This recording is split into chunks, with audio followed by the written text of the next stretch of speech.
We're back. It's time for the 2024 Urban NerdCon. Join us in Atlanta, Georgia, April 26th through the 28th at the Cortland Grand Hotel. Special guests include Underworld creator Kevin Grievous, Gary Gray from Fairly Odd Parents, from Nickelodeon, Giovanni Samuels, the Science Machine Michael Green, the Sci-Fi Sisters, and from Spaceballs and Star Trek Voyager, Tim Russ. Hi, I'm Tim Russ. Join me April 26th through the 28th at the Cortland Grand Hotel in Atlanta, Georgia for the Urban NerdCon. Our heroes, our villains, our stories, everyone con. I'll see you there. Live long and prosper. Visit theurbannerdcon.net to get your buy one, get one free badges before the price increases. Remember, our heroes, our villains, our stories, everyone's con. See you there.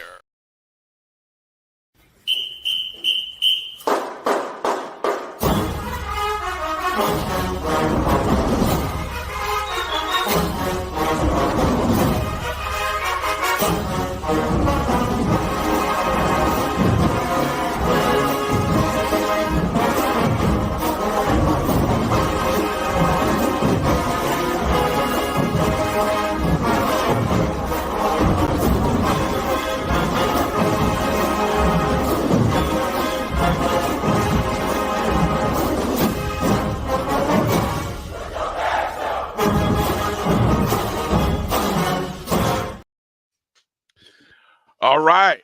With your bad self. With your bad self. Look at Rattler Nation. Look at you. What's happening? All dappered up. You must have just came You know. back from date night with the wife. You got the jacket on and you ready to go. Look at you. Man, I stay so fresh, so clean, my brother, in the orange and green. This is what I do. Well said, man. Well said. Well, good evening, everybody. Happy Valentine's Day, Rattlers. Those of you who are in love or just flat out just love FAMU. That's why you're joining us tonight on Cupid's Day, the February 14th edition of the O&G StrikeZone. I'm Bryan Fulford.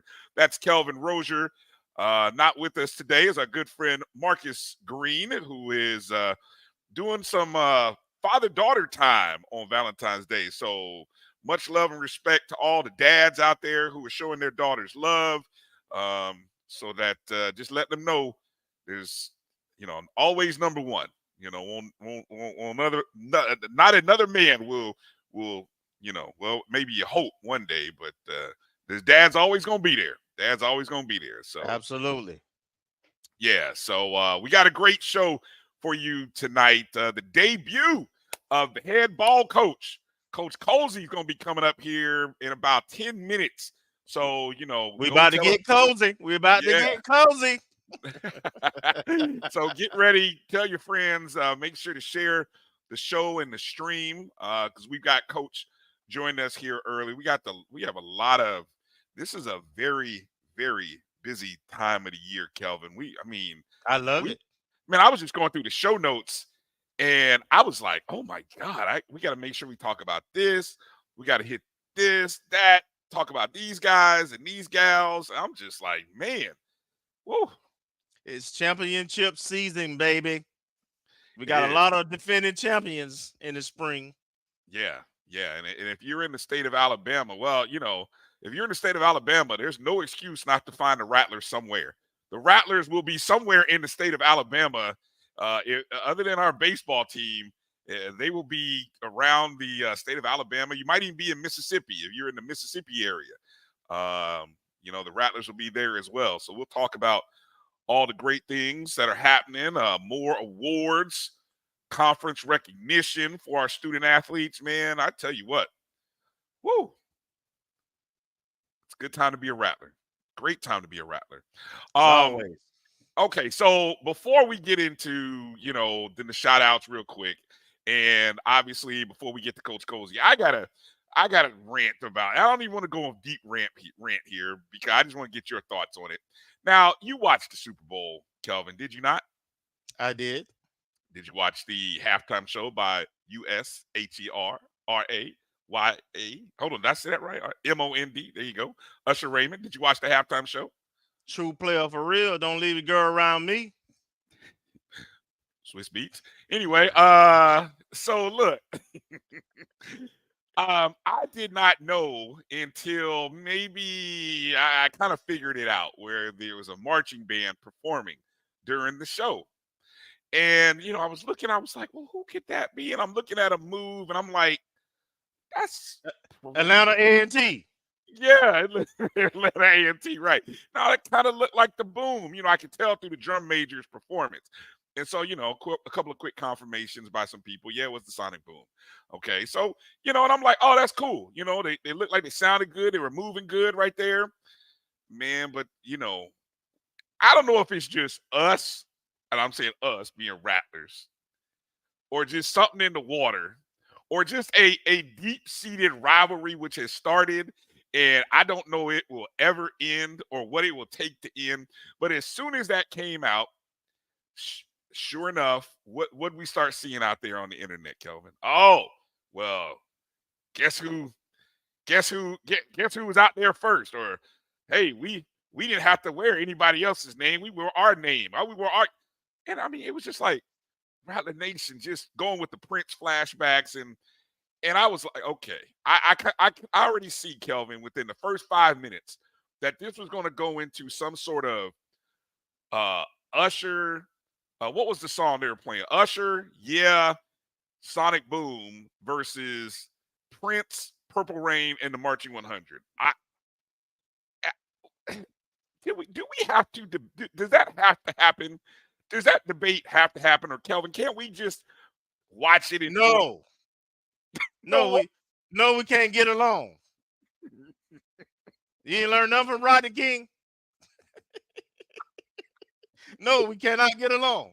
There's just no getting along, hey, huh? like you, I watched it. I already knew that it was Jackson State because I had seen people posting about it, so I knew who it was, and I thought it was cool, to be honest. Yeah. It don't take away from my shine, but how Jackson State. Come on now, you talking about the Rattlers? Jackson State, they look at they take every moment to rag and the needle our alumni, and it's a lot of us now, so we ain't gonna just chill. We gonna keep receipts. And so you mentioned comparing Prince versus that Super Bowl halftime. I mean, all due respect, there ain't no comparison, brother. But shout out to them. As a matter of fact, I think I posted somewhere in real time that cool, that I thought it was cool, and shout out to. So for me, it wasn't no big deal. I thought it was great to see a HBCU brand out there Yeah. and doing their thing. So I like when all HBCUs get shine. That's just me though. Right. And then of course, Southern chimed in from out in left field. And as Steve just says there, yeah, Southern caught some strays too.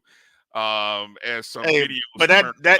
that Dixie video, man, that's damning Oh. stuff there, man. That's not good. You know, Hey, as an HBCU guy, I'm not very proud of that performance. that was a different time. That was a different time. That was that. I don't know what year that was, but that was a Hey, different time and place. hey, you know how they say all money ain't good money? All publicity ain't good publicity, man. That one didn't age well at all. No, it didn't. I think they wanted that one to stay hidden, and folks from Jackson State pulled that up and was like, "Yo, y'all need to keep quiet." But anyway, I just just had to pull that out, and just sometimes I just want us to maybe get along, but I know that's gonna Two carry over.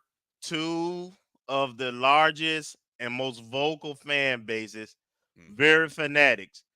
We're gonna always chirp. That's just how it is. Yeah, yeah. And then you throw Southern in there too, and Southern's gonna Yeah. chirp too. So it just is what it's gonna be, man. I tell you. Whoa. So yeah, I thought it was what it was. How'd your Super Bowl go? Did the right team win for you? Well, ultimately, I didn't have a dog in the fight because my team we barely make it to the Super Bowl, and when we make it to the Super Bowl, we choke. However, I do like the hire with Raheem Morris coming to the Dirty Birds, man, and having KJ on the staff, and I like a lot of what he's done. So I'm very optimistic right now. But in terms of this Super Bowl, hey, I treat Pat Mahomes like Brady, bruh. Jordan, I don't Brady. I Yeah. I don't bet against him. No. So I At thought this they was point, going. at Yeah, this point, nobody should. Nobody yeah. should. And hopefully, Coach Morris for your Falcons will impress upon them the overtime rules, and so that every player knows what the overtime rules are. Coaching matters. Details matter, right? Man, that was We one of those we coach. actually we actually looked it up because until the referee he said what the rules were, Yeah. and when he said it, we immediately caught it like, what is What? different? What? Both Yeah. teams, so we Yeah. looked it up in real time. Yeah, Yeah.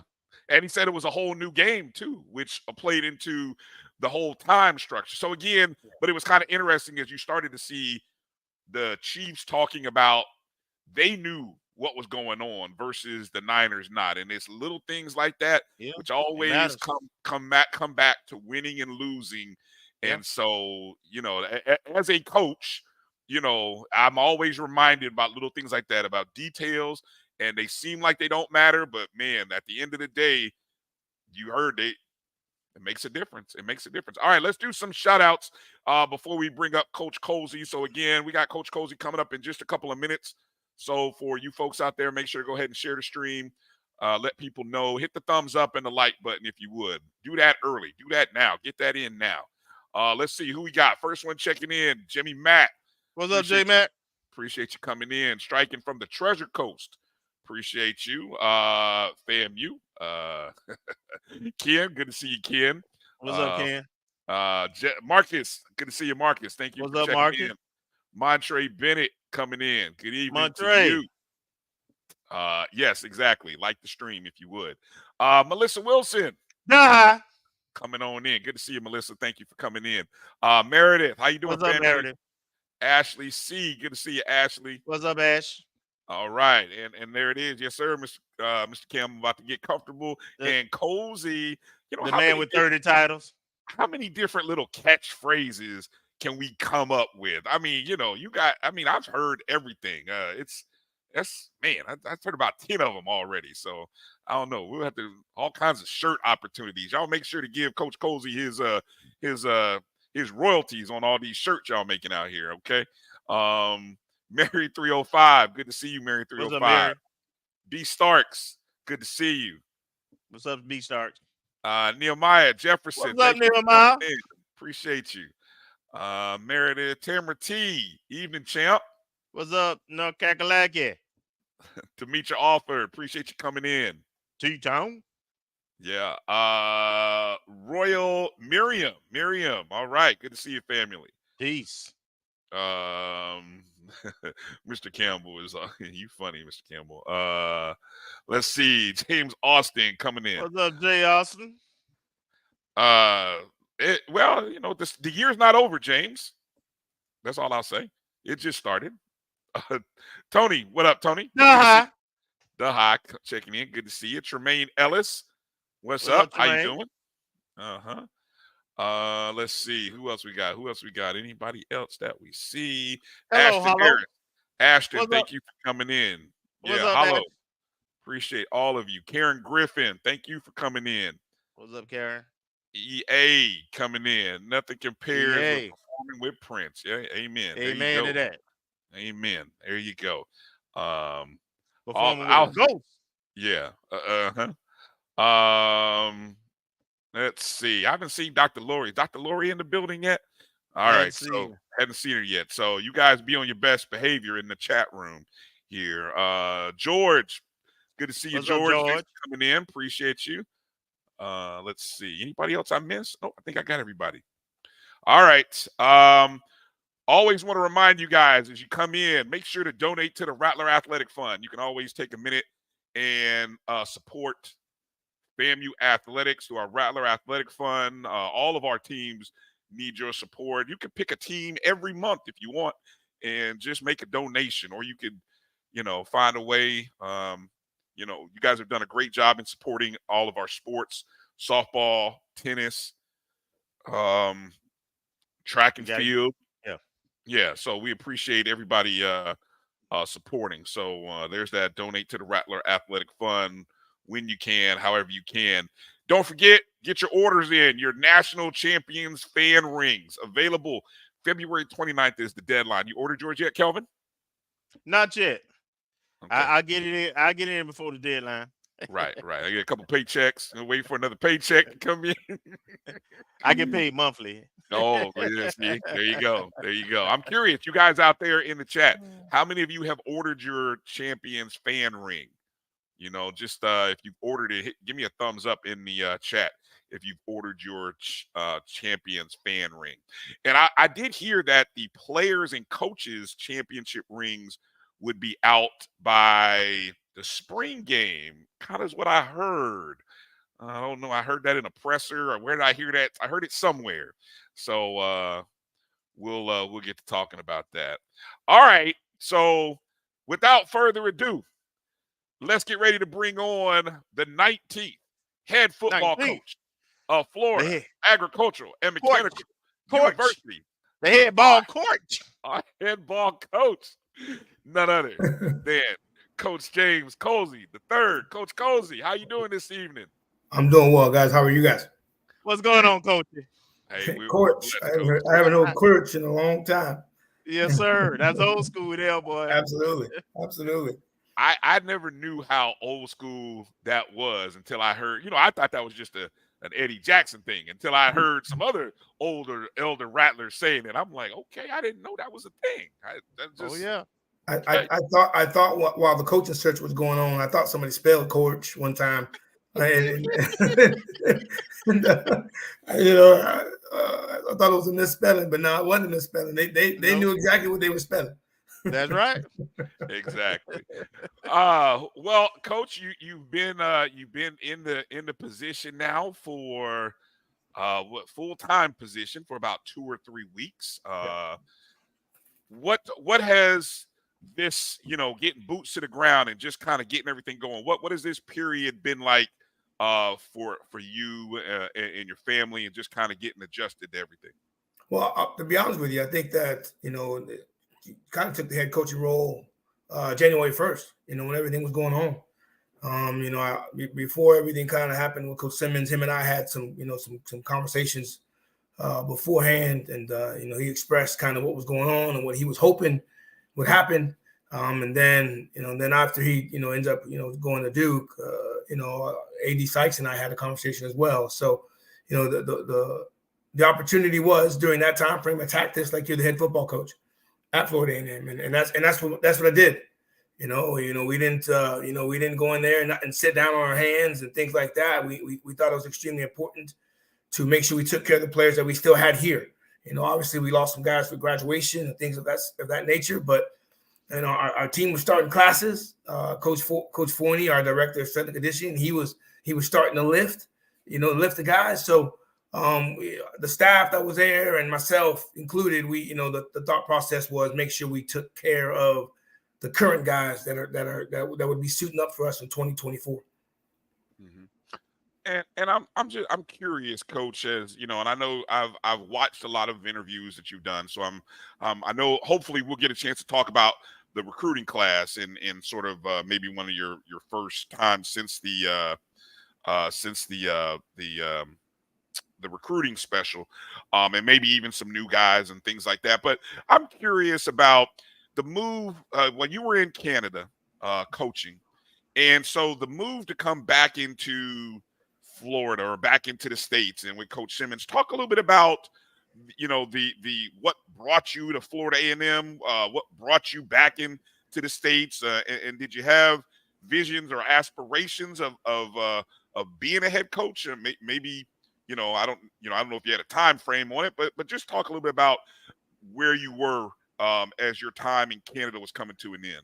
Well, I had spent 7 years in Canada. A lot of people didn't even know that I was out there, besides my mentors or my friends within the coaching range. But throughout that time frame, I had 3 other opportunities during that 7-year period where I had opportunities to come back down here, come back down south. And, during that time frame, it wasn't the right time.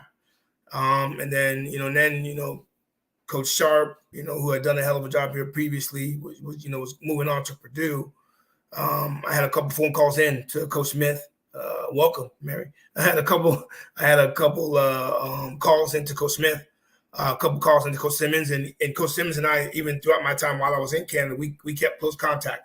So when this opportunity arose, obviously, playing at Florida State, being a GA at Florida State, this was going to be my third opportunity to come back to Tallahassee.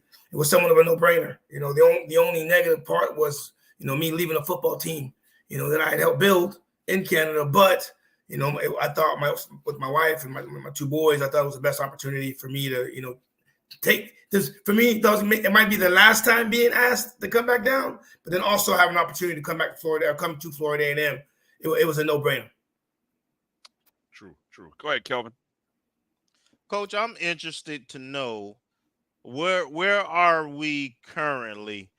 2 weeks in, you just had a recruiting class. You've got a couple of positions where you're going to need to fill on your staff. And I thought I read somewhere where, by the beginning of March, you hope to have a lot of that filled in. But kind of talk about where you are currently with your staffing and where the team is currently with your roster management.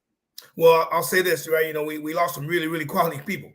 They weren't just great coaches; they were great people as well. You're trying to say, well, how are you going to replace, Coach Simmons, the head football coach, and the offensive coordinator, the quarterback coach, the leader of the unit, right? So it's going to be hard to replace him. It's going to be hard to replace defensive coordinator Ryan Smith. It's going to be hard to replace Troy Johnson, who was our director of football operations, but we have to, right? And I think the thought process has been, we want to make sure we get the right fit. So it looks like I've already found who my director of football operations will be. Believe it or not, that was one of the first hires I wanted to make.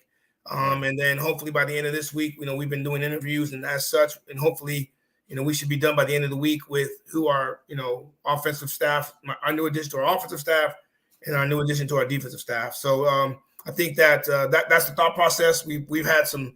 You guys would be surprised with the amount of people that have called and have offered, what do you call them? Not acknowledgments or just say, Coach Colzie, you should talk to this guy, or recommendations and things of such, right? So it's a well sought out position. People are looking to come to a program that just won a national championship. So the numerous phone calls, the numerous recommendations was expected. So we try to keep it close to the chest. We had 3 or 4 people on each side of the football. We've interviewed them. We got 1 or 2 more tomorrow.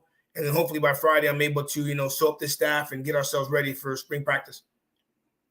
Okay. So, and to tie into that, we are coming off a championship run. We do have a good core of players and coaches returning. You were a part of that. So talk about being able to meet the moment, so to speak. So, the expectations are going to be what they are. Yes. It's going to be championship, right? Yep. But, that's last year. This is this year's team. So they got to, get back started. So talk about your philosophy. Just like when Nick Saban left Alabama, a lot of people will be concerned about following legends and having high expectations. Talk about your philosophy and following, a legend and having high expectations with this team. Well, I think people don't realize how important this thing is to our players. I think people really, really need to understand that, for the first month, right, them guys were in there 5:30 in the morning, 8:30 in the morning, 3:30 in the afternoon getting after it, right? Like that was the whole month of January, lifting Monday, Tuesday, Thursday, Friday, right? And, just this past Tuesday, right, they were still lifting Monday, Tuesday, Thursday, Friday. Well, today's Wednesday. Yesterday, we added on top of them our fourth quarter drills, where we're also getting up at 6 o'clock in the morning, and we're doing agilities. And we had 97 guys out there Tuesday, and it was as if we were looking at last year's team getting ready to make that championship run. So, you got JP Pruitt, a guy who's going to be a really, really good player for us, challenging himself. Kendall Bowler, who was on all conference, all SWAC corner, who was on a couple All-American lists this past year, challenging himself, challenging his teammates, right? Kelvin Dean, the offensive MVP for the Celebration Bowl, again, challenging himself, challenging his teammates, right? So it's not hard to meet the moment when the guys are doing everything imaginable to get themselves back to where we finished, right? So, to me, I have my own little wrinkles when what I'm asking our guys to do, and I'm going to be my own man in this process. But Coach Simmons did a heck of a job of building that foundation where the changes that I have to make aren't a lot. We're gonna still yell family. We're gonna still do the Lord's Prayer. After every practice. We're gonna meet every single thing that we did in the past. But do I have some changes that I'm throwing in there? Absolutely. But it's not gonna be something that's gonna be earth-shattering to our football team. I need our guys to be our guys. That's what they're doing. I need our guys to be the leaders. I need our guys to show up to lifts. I need them to attend class. I need them to make sure that they're giving me their best when they're on the football field. And as long as they do that, the moment will be met, because we should be where we need to be, especially at the talent that we have on our football team. Coach, why were you the right guy for this job? A lot of what Rattler Nation was talking about and wanting continuity was because we felt like we had a championship pedigree that you all had built collectively. And, we didn't want to see that bothered with, so to speak. But how do you feel about the fact, you as the head coach now and having some experience, understanding the roster, understanding how we operate as a university, understanding, the staff and the strengths and the weaknesses and so forth. How does that benefit you as you step into the role as the head ball coach? Well, I think with the familiarity aspects with the transfer portal, right? A lot of the guys that were rallying around me and, and hoping that I would get the nod was, because they know me, right? I think I did the last couple of years. I was coaching the defensive backs and coaching the corners and coaching the defensive backs with Coach Morgan. I think, we spent a lot of time with other players, right? There's stuff that, Jalen Goss needing something from me was not something out of the ordinary. He needed me to make a phone call, right? That wasn't out of the ordinary for him asking me that, because him and I had a relationship before I was named the head coach, right? Junior Maristovic, right? Like him needing something or asking me or whatever the case may be for something that was normal for him, not just now, but throughout the years. So, I thought, having that relationship with those guys outside of football, I think they understood that to me it was bigger than football. And so I think that went a long way. But these guys really, really love Florida A&M. They really, really love it, right? And again, trust me, with my resume or whatever I had done previously, if I was not at Florida A&M, then I would not have been the guy that would have been well received as the head football coach here, right? So, just being around them, understanding them needing me for certain things or whatever the case may be. And then, I think the guys saw me work with my individual position that I had as well. Right, we worked them hard. They know I demand the best from those guys and from them. So I think they know that I'm going to demand that from them as well. So and I think the Coach Simmons speaking highly of me, right, giving me the assistant head coach title last year. That said a lot as well. Like, hey, like if or when Coach Simmons leaves, possibly the next guy could be James Colzie III, especially with him sitting as the assistant head coach. All right. That's it's interesting, important that you said that about just that relationship that you had with all of the players. I mean, I think that was kind of interesting because obviously a lot of times people may think, oh, he's just a position coach and maybe he's not as connected with the offense. But as you just talked about, you built. What was it that allowed you to be able to build those relationships with not just obviously your position group, but the other side of the ball as well? What kind of things, or maybe speak to your personality or just things that allowed for that relationship to grow? Well, just in my past, I knew, I coached Kendall Bowler, I coached BJ Bowler, I coached Eric Smith throughout my 2 years here. I used to see them all the time. You know what I mean? And I remember, from my previous coaches in my past, they would always tell me as a young coach, it's important to know the other side. I'm going to talk to Eric Smith all day. So before practice, me and the offensive line, do something before every single practice. We always have this little clap that we would always do. And then, during that time, during stretching, I'm always going to do something with the running backs, right? And, before every game, with Jordan Musa, him and I had a hug, and we would always talk before the game. So, little things like that, I think, went a long way. And then again, just when you see him in the hallway, just, I very rarely ask him about football. Like, how's your family doing?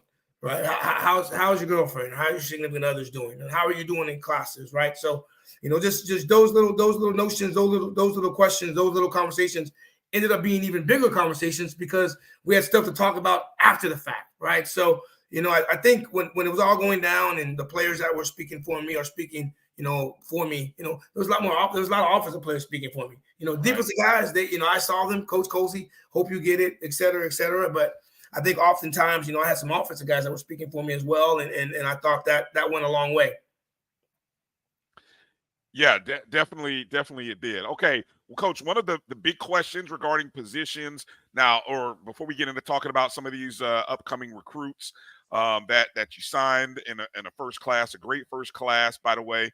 You talked about that recruiting, the football ops position, and I remember you saying that was one of the ones you really wanted to get in house, so you can get some of that paperwork off your desk.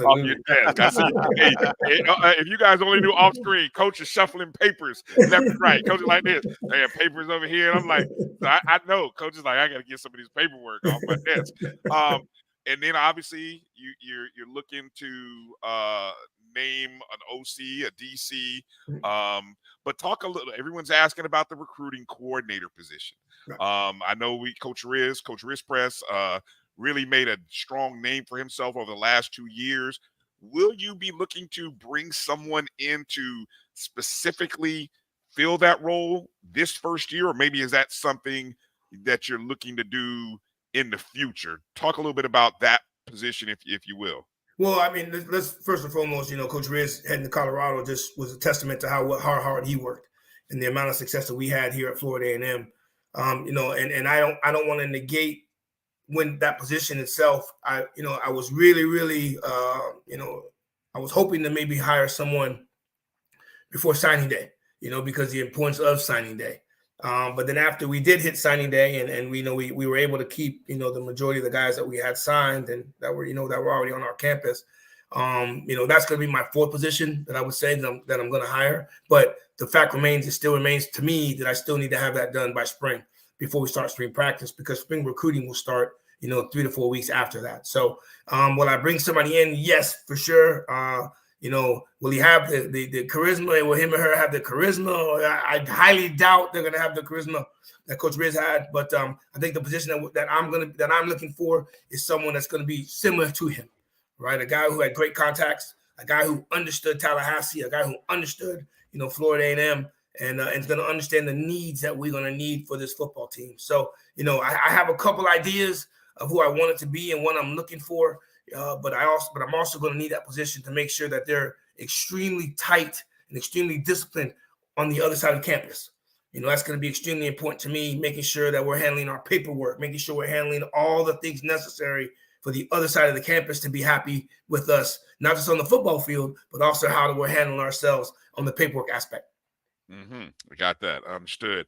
Okay. Also, you've talked about not changing much from the defensive perspective. I think I don't want to pin you in, but I thought you said you're going to probably stick with the 4-2-5.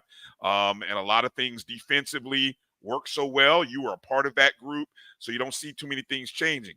Offensively, though, and with bringing in a new OC, is there a style that you want to see, or whatever you can give us, because that's what people are itching for. What can you tell us about, dare I say it, offensive philosophy, or what kind of things are you wanting to be able to do on the offensive side of the ball, Coach? Well, I want you to go back to the tape, because I never once said that I was looking for an OC. Oh, okay. As an offensive coach. Yes, sir. Yes, sir. Okay. But I'll say this. The way we ran our offense the last couple of years, and especially this past year, that did marvels for us on defense. All of the coming out in one formation and then shifting to another, and then bringing motion. That actually helped us out a bunch, because when teams would do that to us, we were ready for it.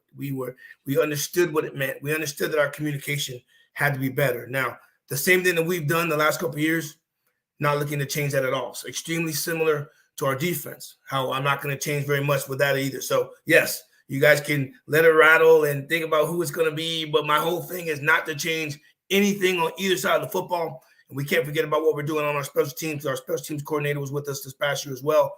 For me, if I'm bringing anyone in, it will be someone that has the understanding of what we do on offense and defense. So 4-2-5 will stay the same. Offensively, I love our shifts. I love our motions. I love our formations. And believe me when I tell you this, the announcements will come a lot sooner than people think. They've already been made. Again, the key word was continuity. And I'm not going away from that. If I was going to do all of these changes, then why hire me to begin with? And I truly understand that. I fully grasp that situation. And I know our players are going to be extremely happy with what I'm going to do as well. And I want to make sure that they understand that as well. You don't want to break any news right here live on the show, do you, Coach? Not yet. Oh, but okay, I think you guys already know what the news is. But I got there's university policies I must follow. Oh, sure. I'm able to say certain things. But again, I'm extremely happy with what we're doing. We've installed some things already over the last couple of days. So I wish you guys could see how our guys are going about business right now. And trust me, we're making a run it back. I know we got a lot of different phrases that are going on right now, but our guys are committed to the work. The staff is committed to the work, and I think you guys are going to be extremely excited about what we do and what we're bringing to the 2024 season. Gotcha. Kelvin, you want to get into some of these recruits, or what do you got? Well, before we get into the recruits, I'm interested for Coach to tell us how is he going to approach spring. We got a very challenging fall schedule. We got two FBS opponents. We play two MEAC opponents, and then we got the SWAT schedule. So this is a very challenging schedule coming up. 12 games, 2 byes. But in terms of the spring, how do you approach what you want to get accomplished? And then the spring game itself, is it going to be similar to what previous spring games, or you got some wrinkles you want to do with it? Well, I think there are some things practice-wise that I may change, but I don't think I'm going to do that in the spring. I would do that more so in the fall. We are. I don't want to say we're a little limited as far as our defensive line right now. That's a couple. I think we need a couple more guys at that position. We're myself and Coach Patterson and Coach Henry right now, we're discussing how we want to maybe handle whether we want to do controlled scrimmages, whether we want to do the game again. So we're still kind of going back and forth with that. What wrinkles? I know that when you have new play callers, right? I think it's important, and I don't want to wait till the first game of the year to see if these guys can call an offense or see if they can call a defense just yet. So you have a lot more situations that we would do during the spring. Put our guys to the coming out situations, the red zone situations where there'll be a lot less scripts where, hey, look, we need to make calls, right? Let's start calling these things like games, even though they might be situations, but let's just start calling these things like games, like we're in a game situation on both sides of the field. I will do some more special teams in the spring. A lot of times in the spring when you do special teams, you're doing it on air. No, I don't want to necessarily do it on air. I want to find some really, really good special teams players during our spring, so then they can be better in the fall. So, there'll be a lot more competitions. Last year we already knew who the quarterback was going to be. We already knew who our Mike linebacker was going to be. We had a firm grasp of who some of our O-linemen will be. So, we'll be a little bit more live than maybe normal, a little bit more competition.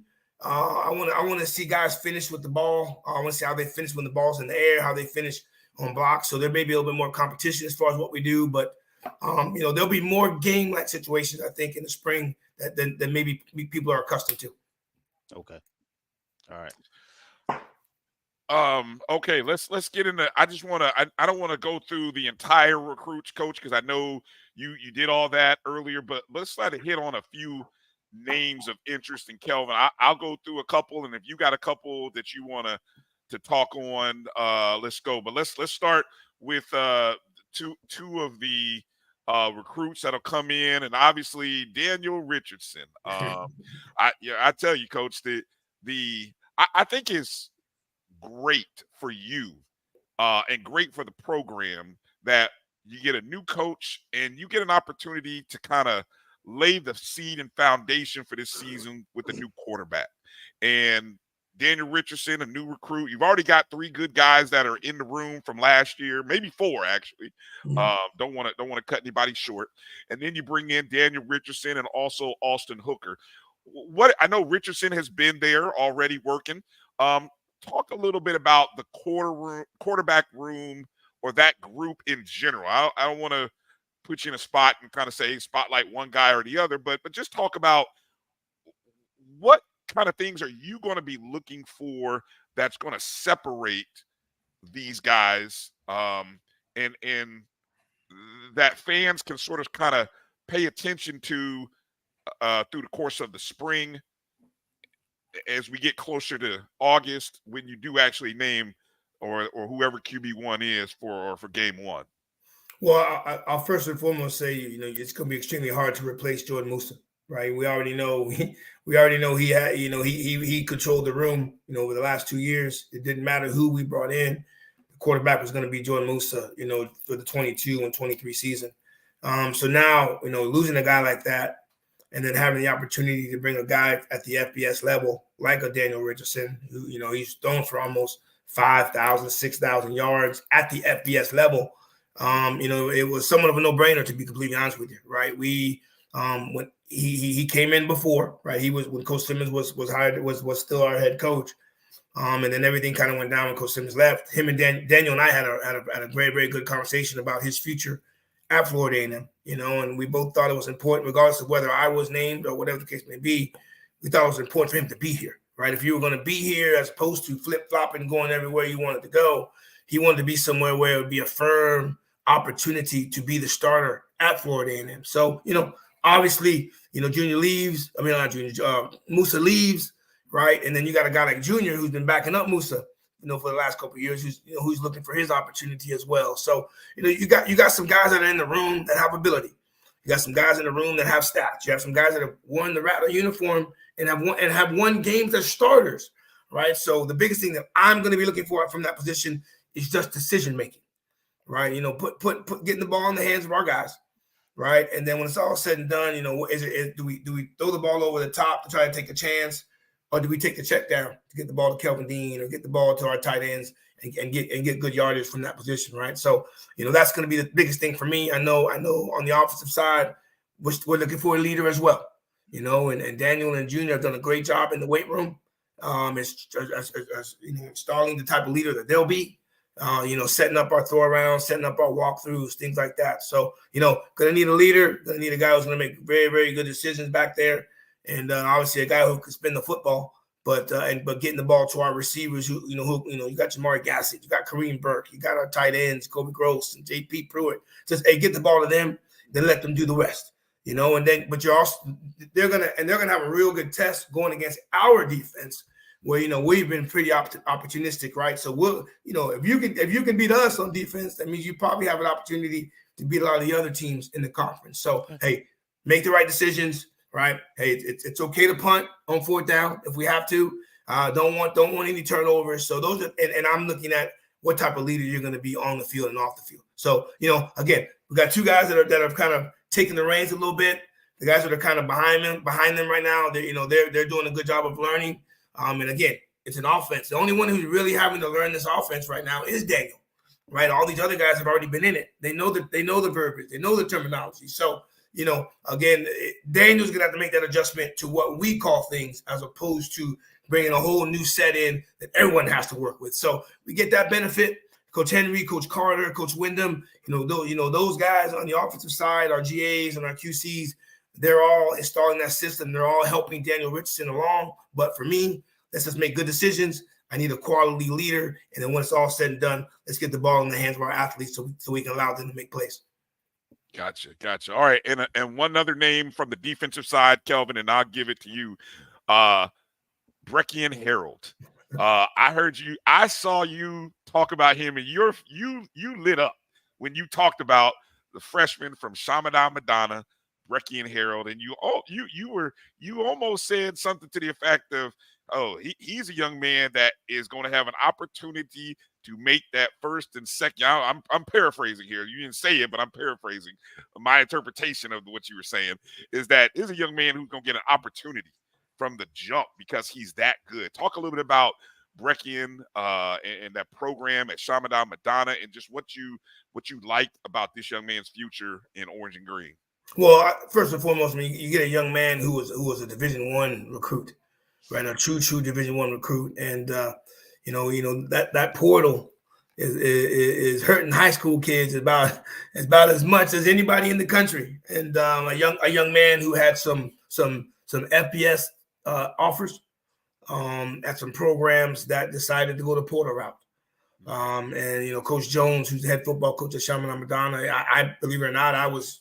It was the weekend that I was named the head coach, but I went down there and, I got a chance to talk to Coach Jones, and we talked about the young man, and he basically said, "Hey, Coach, like this guy was supposed to be at some schools. He did not have the opportunity, he was offered, and they pulled the offer because they went the transfer portal route. Then he walks in, he's every bit of 6'1", he's every bit of 6'1", 6'2", every bit of 300 pounds." And I don't know if you guys got a chance to watch Shamadam Madonna at the state championship game. Oh, yeah. I mean, he might have been the second or third best guy on the field, because of things that he was doing, right? And so it was a no-brainer for me. Obviously, academically, we had to make sure he was up to par. He is. He's a young man that wanted to see FAMU, and he came, and Friday night he committed. So we didn't even have to finish the entire visit. He was already coming. So, that's just a tribute to our campus. That's a tribute to the students. That's a tribute to the faculty that he met, our staff that he met. And so, for a guy like that who's got Division I talent, he's lifting almost 400. He's a bencher of almost 450 pounds. I mean, it's a guy that, you just hope can understand the defense, understand the vigor of how hard it is to be a Division I college football athlete. You worry about those little things, but as a football player, he's got a really, really good chance for us. And Coach Patterson did a hell of a job of my reason for saying that about him making a contribution was Coach Patterson did a hell of a job last year of using almost 5 to 6 interior defensive linemen. That's what we do. We just don't play two. So if a guy who's coming in at that with those numbers, that type of ability, if he can get into that 5 or 6 numbers as guys use, that's a tribute to how good he is, but that's also a tribute to us, our defense, to having the ability to put him in. Now, if he doesn't make it or he doesn't understand, rest assured he won't be in there. But if he does give us a great opportunity to just control the middle. Don't forget, we got 92, we got 99, we got some guys in there that have won some quality football games for us. But every once in a while, if they got a rest, that would only make them even better at the end of the third or at the end of the fourth quarter. So if we can get Harold some experience early, that'll be great for him, but that'll also be great for us. Gotcha. All right, Kelvin, who are your two guys? Well, I'm gonna weave two together. One person who's recommitted, and then I want them to talk about the kids who were in the portal. I'm trying to figure out are the kids who went in the portal who are already on the team, are they still in the portal? Who's still in the portal? Who's still out? But of course the person I'm referring to that recommitted was the running back from Florida State, of course. Yeah. And I happen to have watched this guy myself from the field level for the last couple of years in the spring games and then on game day and so forth. And the kid is extremely talented. Yeah. Of course, he played for a team that went 13-0 and has two NFL running backs in front of him, and he still played. And when he played, he was he put up good numbers and so forth. So talk about the whole re-recruiting of him, number one, and that relationship. And then the second part to the question is talk about the kids who are on the team that still are in the portal, or whether they're out of the portal. Okay. Rodney Hill, when everything kind of went down with him, when he committed, obviously everyone's excited. Then you immediately go to his highlights, and he's running through LSU defensive players and things of that nature. And he committed to us and was excited about the opportunity. And then obviously when everything happens with Coach Simmons, he decommits. But believe it or not, from our decommitments that we had during that time frame, Rodney Hill was one of the guys I still was speaking to. Look, man, hey, let this unfold. I think you can have a great opportunity here. And then obviously, then he goes to Miami, right? He's committed to Miami. So then once he committed to Miami, to me, regardless, all bets were off with me after that. I said, hey, man, you're committed to Miami. It's a great opportunity. So I left it alone. So after doing that, about a few days while school starts, he said, Coach, I get a phone call, and are you still interested in me? And I'm like, well, first of all, who are you? who am I interested in? And then he says his name, and I get up from my desk, and Coach Wyndham, our running back coach, he's obviously excited because he knew I was getting ready to get the phone call, and et cetera, et cetera. So, then we had a little work to do to get him into school. Our AD did a great job to assist us and to get him into school and things of that nature. So, again, he was a no-brainer, right? But before he did commit to UM, the conversation with him was extremely productive. We talked about the ability of being the guy or being one of the guys at the position, and obviously the success that we had last year with Jennings and Yant and Dean can show that you could be successful with 2-3 running backs regardless of the situation. So, but for him, I think he loved the city of Tallahassee. We got a great opportunity to keep him here. And again, he went to our morning drills Tuesday. He's been to our lifts, and right now he's just trying to catch up academically, trying to catch up in the weight room. And I think once we get that done with him, we should see the same running back we saw while he was wearing garnet and gold.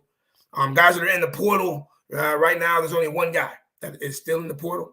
The other guys that were in, I don't know if I can actually say that or not, but Gotcha. Believe it or not, there's only one that's still in. So the other ones that were in, and they're now out. They were all a part of the 96 on the field Tuesday morning. So we got one still waiting, and again, that's what they're allowed to do, right? Yeah. There's no penalty, there's no judgment for me. That's what the NCAA is allowing them to do. Believe me, when he decides to come back, there'll be a lot of open arms waiting on him to come back, and once he does, and we'll be excited for him. And if he decides to go somewhere else, we'll still be excited for him because the guy did a great job for us, for the 2 years, especially for the 2 years that I've been here. All right, Coach. I want you. This is your introduction, even though you've had other interviews. This is your introduction to Rattler Nation. Okay. I know a little bit about your history and your family's history and so forth, but I want you to talk about your history and your family. All the Rattler Nation don't know your history, so just talk about your South Florida roots, your family, and all that good stuff. Well, my mom told me to be humble, so now you having me go against my mother. It is what it is, Coach. I think. I guess I'll start with my grandfather. My grandfather, James Colzie Sr., he's in the Negro League Hall of Fame. He was a Negro League pitcher. And we all know why we had the Negro Leagues back then. My uncles and my aunts. You got my uncle Neil, first round draft pick for the Oakland Raiders in the mid '70s. All pro safety. He was the big safety back in the days. He was every bit of 6'2", 210 pounds, maybe bigger than that. My dad used to say, but he went to Ohio State. Was an All-American there. My uncle Rick Colzie was the first black baseball player at FSU in the '70s. He played in the Cleveland Indians organization. I had an uncle, Anthony Colzie, who was a big-time basketball player down in South Florida, and he played at Albany State. My aunts, they were all track athletes. Albany State, they were all Albany State grads. Went there. So after that, I guess that's myself. I had a great opportunity to play football and baseball. I was blessed with the opportunity to play football and baseball at Florida State. Played 4 years of football, year and a half of baseball. So I was cornerback. I was too big. I wasn't big enough to play anything else. But I was a 2-year starter during the 95, 96 season. I think I finished with like 9 interceptions, but everyone wants to talk about the one that I had. But hell, I had 9.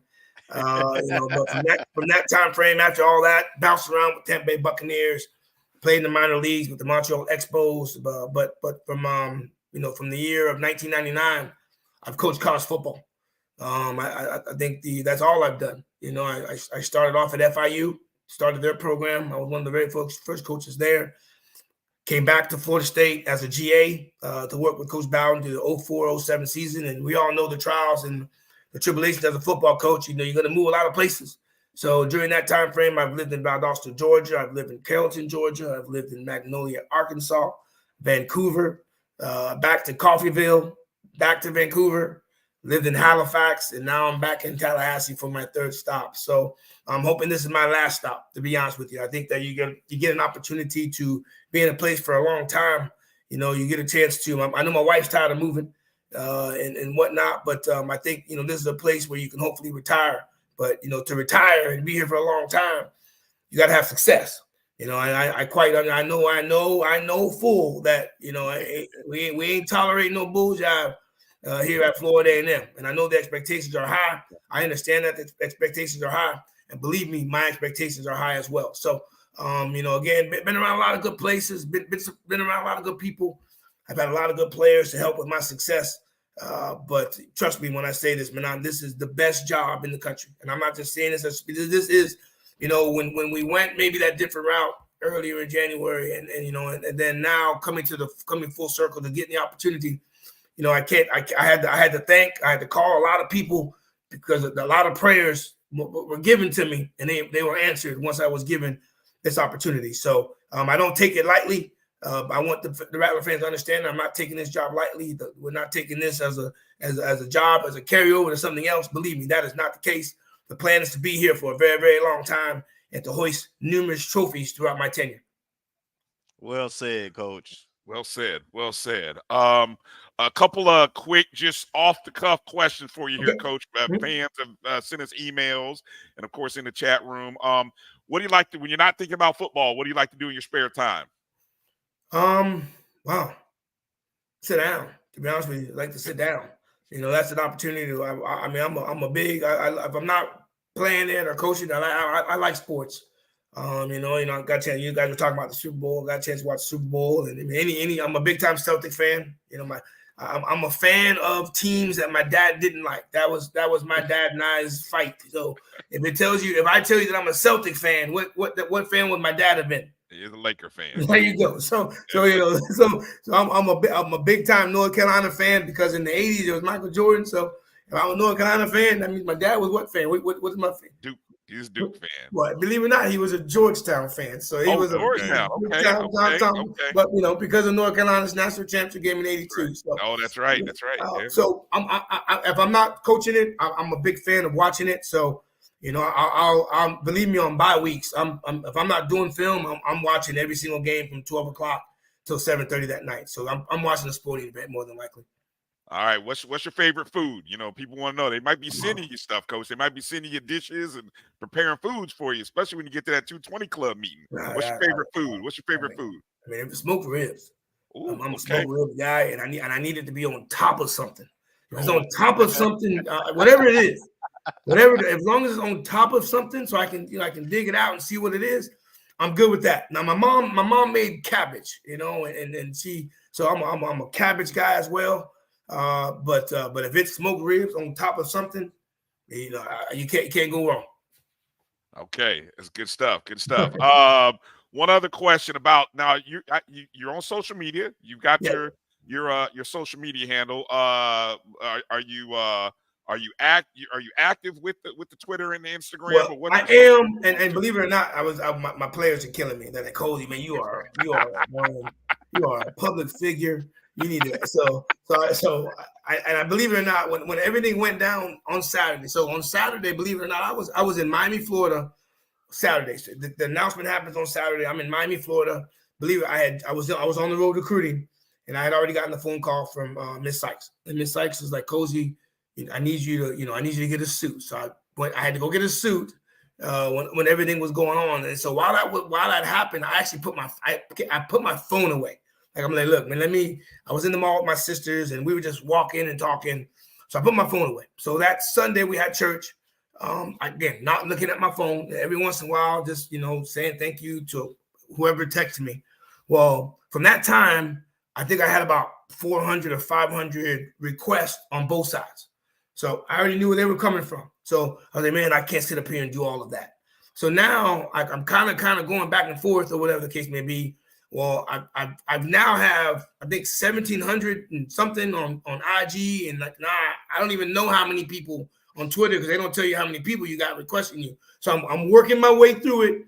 Kelvin Dean has promised me that he will be able to he's like, Coach, I got to give me your phone. I'm gonna take care of your settings because you got to get off of private. I'm like, well, all right. So yes, to answer your question, I will be, and I'll be thankful to Kelvin Dean. I think I just accepted you guys tonight. So, yeah. And I think you guys said that 3 weeks ago. So I apologize, but I'm catching up, and that'll be thankful to Kelvin Dean. But I'll be real active on my social media from here on out. And by the way, that's a good looking suit, though. I appreciate it. You're looking sharp. You're looking sharp. I try. I mean, well, you look at the crew I'm with. They were all dressed good, so I knew I had to tighten my game up as well. Exactly. There it is. Coach looking fresh and clean. All right. Kelvin, any final questions that you want to just quickly get in there with Coach? He's been gracious with his time. So anything last that you want to ask Coach? No questions. Just want to congratulations. A lot of people are very optimistic and excited for this, for you in this opportunity, and have great confidence that you, the staff, the team, you all will make us proud, as you always do anyway, and as you did last season. Rattler Nation is behind you. Of course, a lot of us went to bat to try to, just make sure that where we stood was known. We ultimately the decision was the decision, but we did try to make sure, hey, this is where we at, So congratulations. Looking excited to hear, how your staff is going to shake out, and excited to see your program continue to move forward and be successful. I appreciate this, guys, and believe me, I've heard you guys before, and you guys are doing an amazing job. And maybe we have a call next week when I announce the staff. So maybe that's something that you guys decide you guys want to do. Absolutely. And I trust me, I appreciate everything you guys are doing, and I appreciate the fans. Believe me, when they were doing all that HR stuff, I was just hoping that I was number 16. And look, I guess I was. I don't know, but all I knew was that number 16. That guy was damn good. Everybody loved that guy. Whoever he was, I knew he was damn good. So, but again, I appreciate you guys, and looking forward to doing this again. Hopefully, I get a chance to we do this again. But just keep in mind, April 13th, spring game or spring scrimmage will happen, and I think softball's playing that afternoon, so we're gonna try to scale that back to give people the opportunity to come to both. And just want to say thanks again, and I'm looking forward to doing this again. All right, Coach, our platform is yours. Anytime you got our email, you got our phone number. Anytime you want to get a message out to Rattler Nation, even if it's just behind the scenes, all you got to do is let us know. I mean, we are here for you, and we tell all the coaches. I know people have even talked about how they can continue to support the program, and I don't know if that's just through the Rattler Athletic Fund or other means, but however you want us to communicate that to Rattler Nation. Let us know, and we'll pass that along as well, because as you have seen, we come and support. We support ours. So, absolutely. All you gotta do is let us know, whether it be for the assistant coaches or the players. Just let us know, Coach, and we'll work on getting it done and making it happen. Hey, thank you very, very much, guys, and continue doing a great job, guys. I really, really appreciate it. Thank you, Coach. All right. Ladies and gentlemen, Coach James Colzie III. Make sure to follow him at Coach Colzie on Twitter or X and IG. Coach, have a good night. God bless you, Coach. We'll talk soon. Have a good one, guys. All right. Hey, that was awesome. It was. Hey, appreciate you guys. He's gonna do just fine. Man. He's. We done good. Got to appreciate all of you for your questions. The folks who sent emails in, Alfred, Palmore, Ashley, Coleman, Tracy Campbell, Nigel. I don't want to get the last name wrong, but and the others. Those of you who sent us questions, whether it be on the chats and so on and so forth, man, we appreciate you. It's always kind of weird when obviously, coaches, he's done some good interviews already, with Germany. Shout out to Germany. Bozeman did a great job getting the first interview with Coach on Rattler Plus.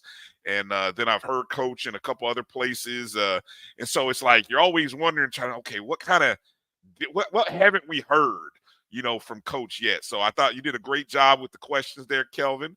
And appreciate you guys. Thank you. I appreciate all of you in Rattler Nation for responding as well. Okay, let's take a break, because when we come back, we got to talk about, there's a walking bucket that's been moving through the SWAC, and she just lights it up, and it does in so many different ways. She is cooking. That's all I'm gonna tell you. We're gonna talk about the future SWAC Player of the Year. I said it. I told y'all 3 weeks ago. So it's good to see other folks are finally catching up. Hey, and I hate to do this, but sorry, not sorry. Folks gonna start picking against them Rattlers too. Hey, there's some long as they healthy. Hey, them lady Rattlers for real. Hey, we going into that dungeon with a healthy squad this Saturday. That's all I'm gonna say. Be careful. Be careful. Big pressure. Big game hunters. Watch out. That's all I'm gonna say. I'm not gonna say nothing else. That's all I'm gonna say. Big game hunters coming to a state east of Alabama. West of Alabama, excuse me, near you. All right, let's take a break, come back, and let's talk a little bit more about all these other athletic programs that FAMU, busy weekend upcoming. You're watching the O&G StrikeZone right here on the Black College Sports Network. We'll be back in just a couple of moments. Itchy, squirmy, scratchy, family not getting clean? Get Charmin Ultra Strong. Go get 'em. It just cleans better. With a diamond weave texture, your family can use less while still getting clean. Goodbye, itchy squirm. Hello, cream bottom. We all go. Why not enjoy the go with Charmin? At Hampton Law, our primary goal is to provide non-traditional yet effective solutions and redefine the approach to client legal concerns. As your trusted legal advisor, we believe in sophisticated, personalized services that eliminate the confusion and complexity sometimes associated with legal matters. Our high standard for client care and concern, coupled with our extensive legal knowledge and skills, make Hampton Law a resource focused on the protection of the client's interest and overall goals. We value our clients and truly enjoy working with them. Visit thamptonlaw.com to conveniently schedule an appointment online. Tamika Hampton Esquire, 1631 Rock Springs Road, Suite 336, Apopka, Florida, 407-494-1471. thamptonlaw.com. Nope. Come on, him? Ooh, I like him.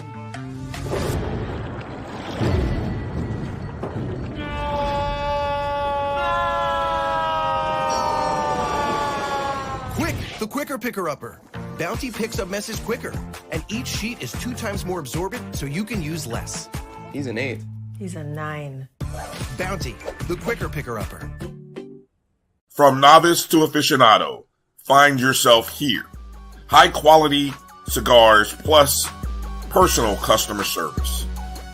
Slow Burn is Waco's only mobile cigar lounge, featuring a meticulous, curated collection of premium cigars.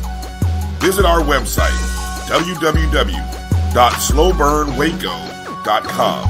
That's www.slowburnwaco.com. When it comes to professional learning, teachers deserve better.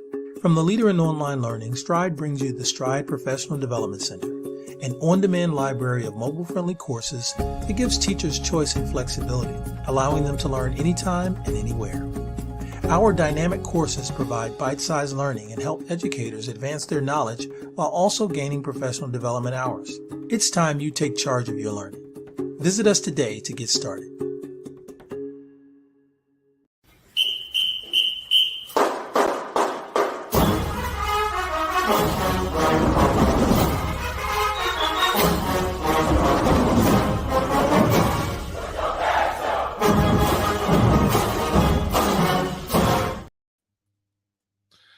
All right.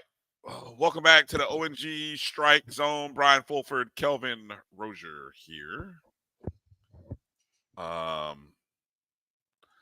Want to see if I can hit up some of the comments and things from you guys. Of course, you can always support the show. You know, it is Valentine's Day. You can show the show a little bit of love. You love what we're doing. You know, you can always drop a donation, you know, in the Cash App right there, right as you see. Hey, Brian, what is the best nation? What is the best nation? Well, Rattler Nation.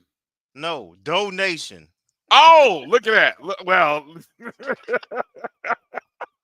oh man, that's a beautiful one. There's a beautiful one. See, I thought that was a Kofi special. I thought that was me coming. I was gonna say something else, and then I'm like, you know, that's just like me wearing a blue shirt. See, I get in trouble if I say, he'd say, no, Brian, it's Rattler Nation.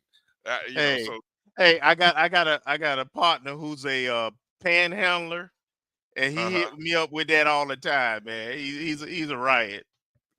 Well, hey, speaking of that, you can always the Cash App. You can hit the square on the QR code, or if you're in the YouTube there on our Jericho Broadcast Network's page, you can always leave a super chat. We appreciate you. You can also join the Jericho Broadcast Network's YouTube page and help support Black media, HBCU media, as the Black College Sports Network's streams. Hey, it seems like James Austin know my boy. The Black College Sports Network, we are streaming multiple HBCU basketball games in one day at one time. Show me another entity that is doing that. Yeah, okay. All right. So you can always support the show that way. Hey, I want to take a second while we're so just a couple of the comments here. EA, I love you, but EA be coming with like the messy questions that he wants asked. And I've been like, EA, I'm not gonna ask Coach Colzie what you wanted me to ask. And if you're in the chat room, you know. I love you, EA, because you always come with the fire, but I am not gonna ask Coach Colzie to talk about his not right now. Not right now. We're not gonna do that. We're not gonna do that. I didn't get a chance to ask. Tony had a good question about any scholarships available in the spring semester going forward into the summer. That was a good question. I didn't get a chance to ask him that. Mr. Figures had a good question. Now, you want to break this down because obviously Coach was talking in Coach speak, Kelvin. So can you clarify, or what are your thoughts there on what Coach was probably trying to say that he couldn't say, obviously? The OC and the DC is on staff. Okay. First of all, you know, continuity. And the fact that it'll be sooner than later, I'm projecting here. I don't know. Coach ain't told me nothing. Nobody else told me nothing. But I can kind of put things together, and I'm looking at you know, based on some comments that Coach Henry would be the OC, and then the D-line coach would be the DC, which was expected. Yeah, which is what expected, and hey, I'm here for it. Yeah, I mean, so and then what was really interesting for me was the fact that everybody who was on the team that went into Porter, pretty much is back in the fold except one. That's great news. That's awesome news there.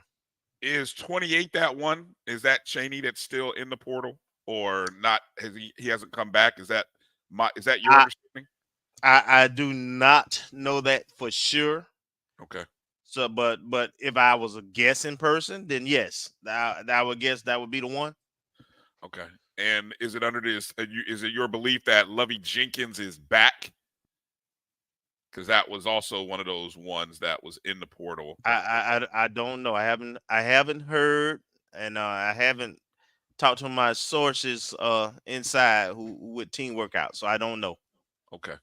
So maybe we'll try to see if we can sparse that out. If we don't get it for you, I know you and Vaughn are going to be live tomorrow.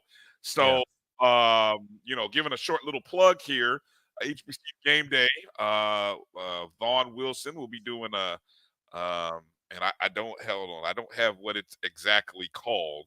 So hold on, I gotta. But you will be on with him tomorrow, 7:00 Eastern.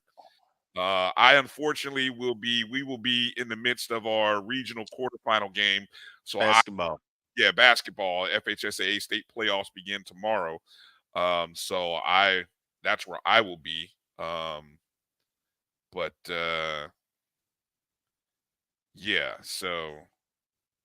that's tomorrow, HBCU Game Day. They will be doing a live he'll be taking calls will be coming in. I don't know if it'll be via StreamYard calls or phone line calls, but I know you will be there with him, and so that's maybe something that you guys will maybe get a chance to hint on as you talk to your sources. Absolutely. I didn't ask any questions about Billy Roll. I know EA just popped in there with a question about Billy Roll. I don't know. Will Billy Roll fill the recruiter position? I don't know. Don't know. That's a interesting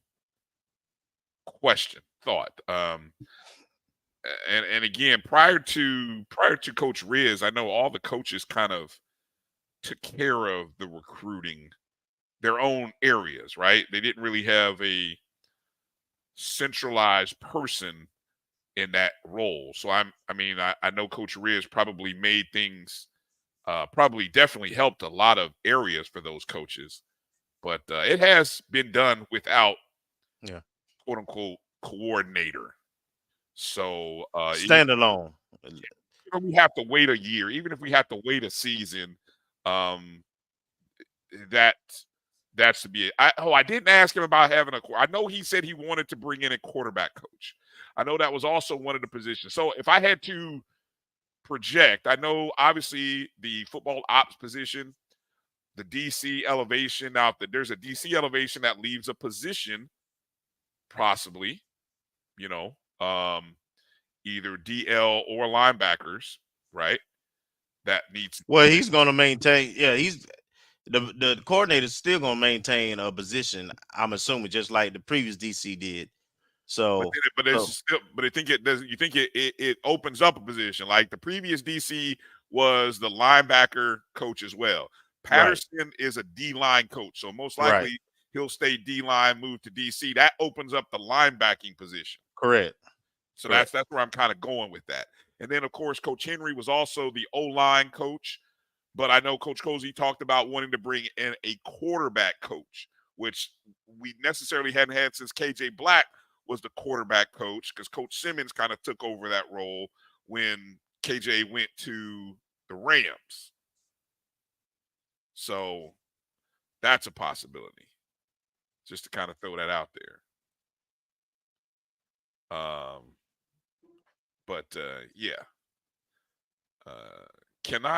Let me while we're talking football, let me give a shout out to this guy right here.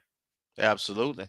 Let me give a shout out to this guy. Over the Super Bowl weekend, obviously, we were a lot of folks were focused on, whether it be the inductees of the Hall of Fame class or the actual teams. But then there was the NFL's HBCU Spotlight Player of the Year.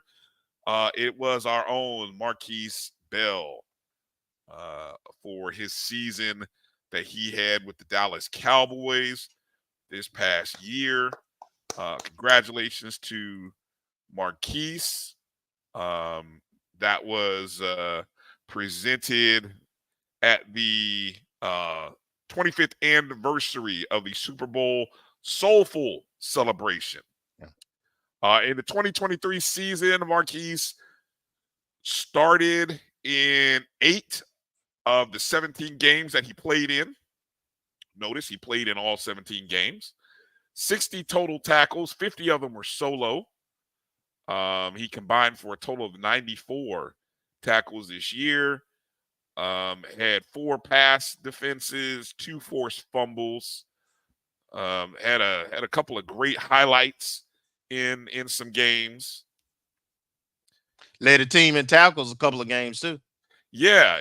I think there was a game against the Panthers. Actually, there was the game against the Lions where he actually had 10 combined tackles. 6 of them were solo. He also had a 10 tackle game against the Panthers. And both of those were wins by the Cowboys in those games. So, congrats to Marquise. And we're looking forward to seeing what Marquise does. Yeah, might be pay my man. Paid. Yes, sir. Got to pay my man now. Show him the money. Yeah. Yeah, definitely. All right. As I kind of make my way through a couple of pages here. All right, we got to talk about this team,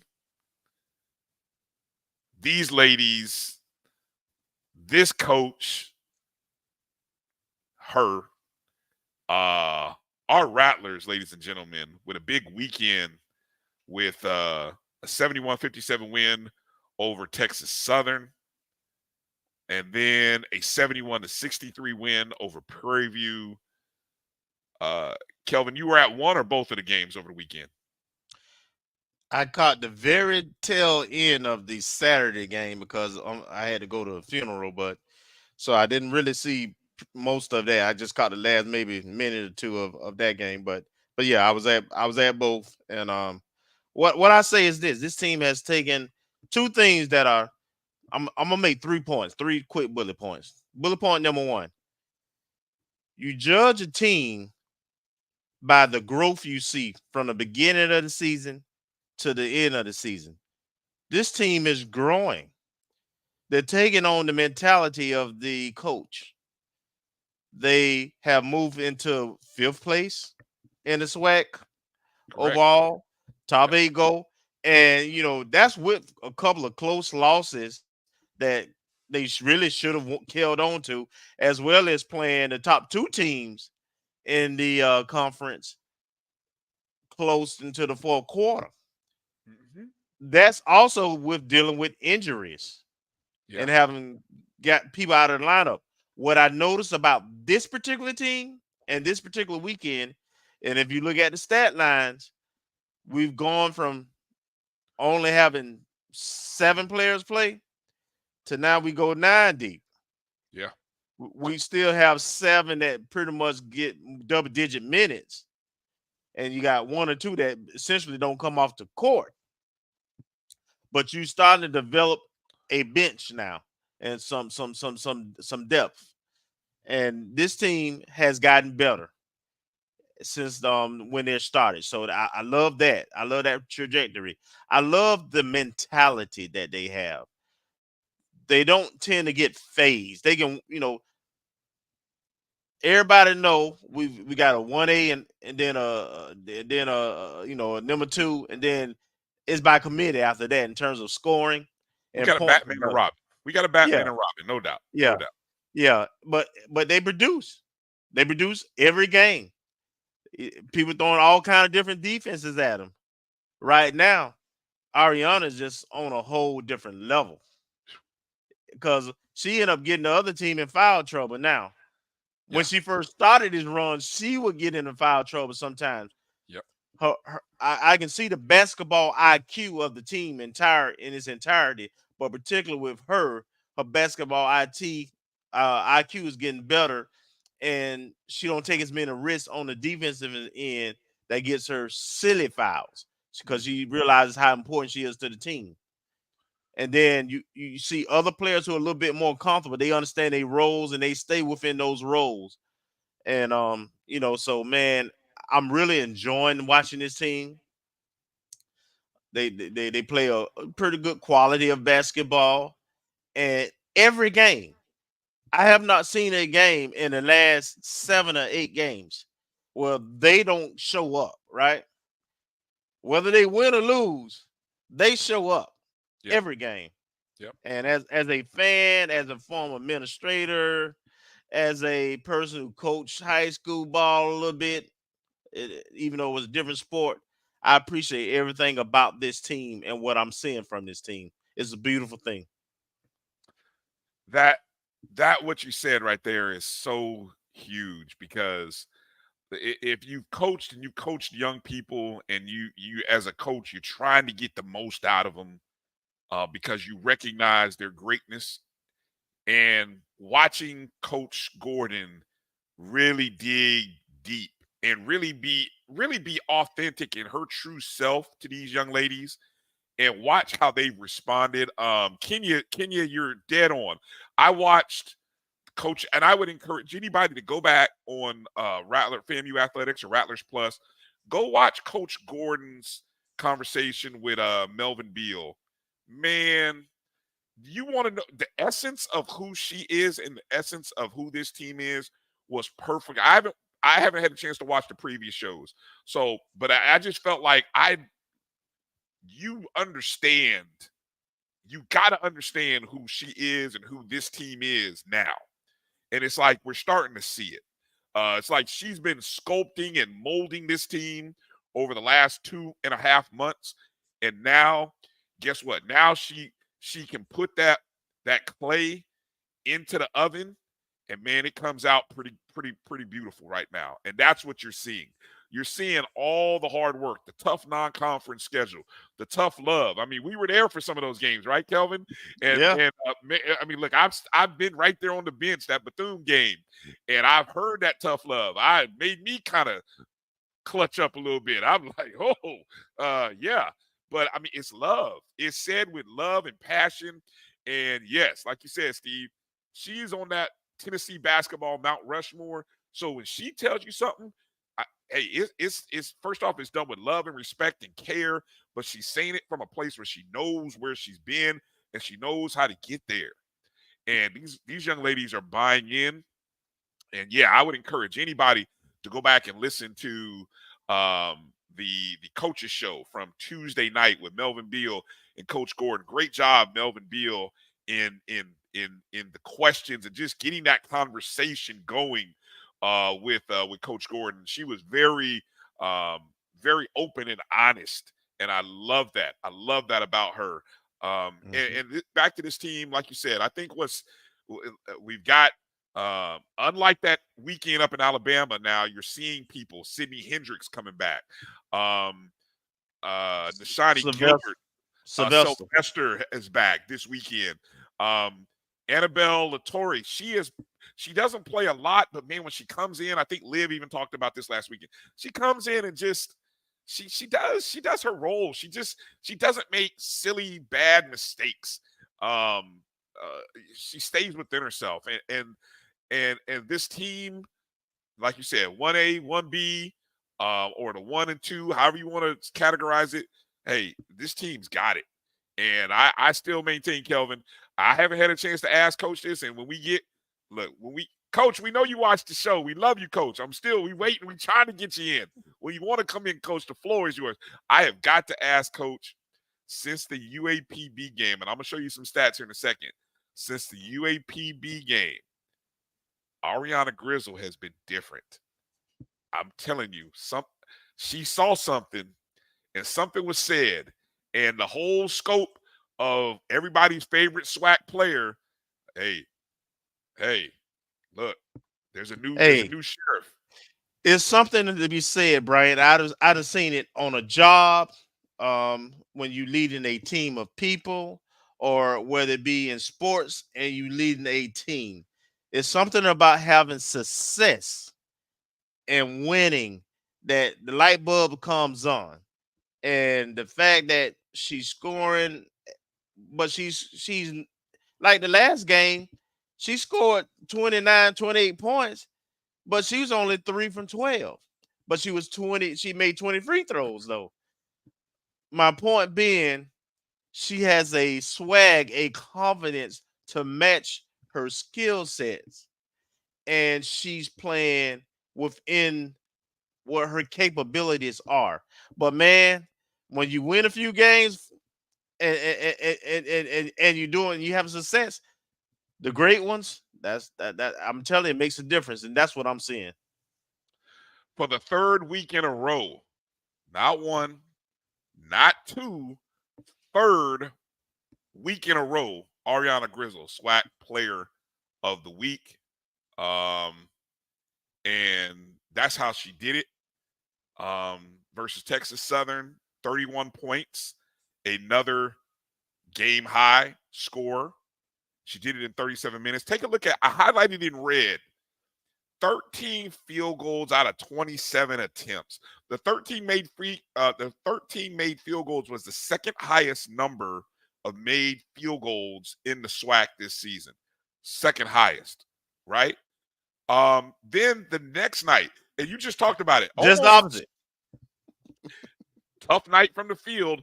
But when you go, Kelvin, there are we've seen games where we haven't gone to the free throw line as a team 24 times. So she obviously, Prairie View coming in with a whole different strategy, trying to see whether they can rough her up or whether they can be physical with her. Yeah, that's what you don't want to do. Don't send her to the free throw line, because she was 20 of 24 at the free throw line, which, by the way, and I'm checking this with the sports information communications people at the SWAC, I think 20 made free throws and 24 attempts is also a season high in the SWAC. I think. I'm pretty sure it is based on the stats that I saw, but I think that's a high, 20 and 24. Again, game high score. That is now 7 consecutive games. And if you just look at the last 5 games, 27, 31, 26, 31, 20. That's the last 5 games, folks. FAMU's won how many of those last 5? 1, 2, 3, 4, I think. Yeah, I think they won 5 out of the last 7. Yeah, 5. We definitely won 5 out of the last 7, but I think the 4 out of those 5, the one loss was the Alabama A&M meltdown in the fourth quarter. That's the one game. Why Ariana Grizzle? No, you notice this graphic. Last week I had a question mark, right? Nah, there's no question now. She is a Player of the Year candidate, and she should be right there with everybody's favorite player from UAPB, Zay Green. But I'm gonna tell you now, this is why Ariana Grizzle has moved into, I believe, the front runner's position in this race. Over the last 7 games, she's averaging 26 a game. You see the numbers, but just look at the 3-point shooting and the free throw numbers over the last 7 games. FAMU has won 5 of those 7 games. We are now 6-5 overall. And you pointed out, Kelvin, we've lost 5 games this season. That includes what? A triple overtime loss to Grambling. Yeah. And a somehow A&M. Alabama A&M game. Yep. You think without those 2 games, you know where we're sitting? 8-3 in second place. Yeah. There you see the standings right there. You can see right there, FAMU sits right there in 5th spot, 1 game behind Southern. We are game ahead of Bethune, Alabama A&M, and Prairie View. And of course, this weekend, Saturday, we go to Jackson State. Winners of 18 in a row in their building. Currently unbeaten, 11-0. We saw Southern last week. Southern had them on the ropes but couldn't knock them down. The question is, can the Lady Rattlers go to Jackson and do what many people won't be giving them a snowbird's chance to do? I'll tell you what, I'm gonna find a little pizza money, Kelvin, because I know the numbers are gonna be real high. I'm gonna find a little pizza money to put on FAMU going into this game. I'm just saying. Yeah, JSU gonna be the favorite. They got size, they got the depth, but this team got a grit about them, and I know they're gonna probably come up with a scheme to try to minimize or get into foul trouble. I think that's gonna be the key. Can our two scorers stay out of foul trouble? It's gonna be the key for us to stay in that game up there. But I'm not betting against them. No. I think we are well within our and the fact that we have played them once and there won't be any fear. That's the one thing. There won't be any fear. And if I bet you anything, knowing Coach Gordon, they will break that film down and say, ladies, we let them hey, to quote the great Denny Green. We let them off the hook. You want to crown them? Crown them. But we let them off the hook. That's exactly what is going to be said. That's what I would say. We let them off the hook. And so, we're going into Mississippi with the right mindset, I believe. So Saturday we play Jackson, and then we travel to Alcorn on Monday. I'm going to have to talk to my good friend Charles Edmond to get a feel for that Alcorn game, but eyes are clearly focused on Jackson State first. And it's important that they finish strong, right? They're in a good position, but the SWAC is very competitive, and they've got three of the top 5 teams down the stretch. Yeah. You all on social media, you can run this back, clip this. This is why Ariana Grizzle is an MVP, Player of the Year candidate. She's got 5 of the top 10 game highs in the SWAC this year.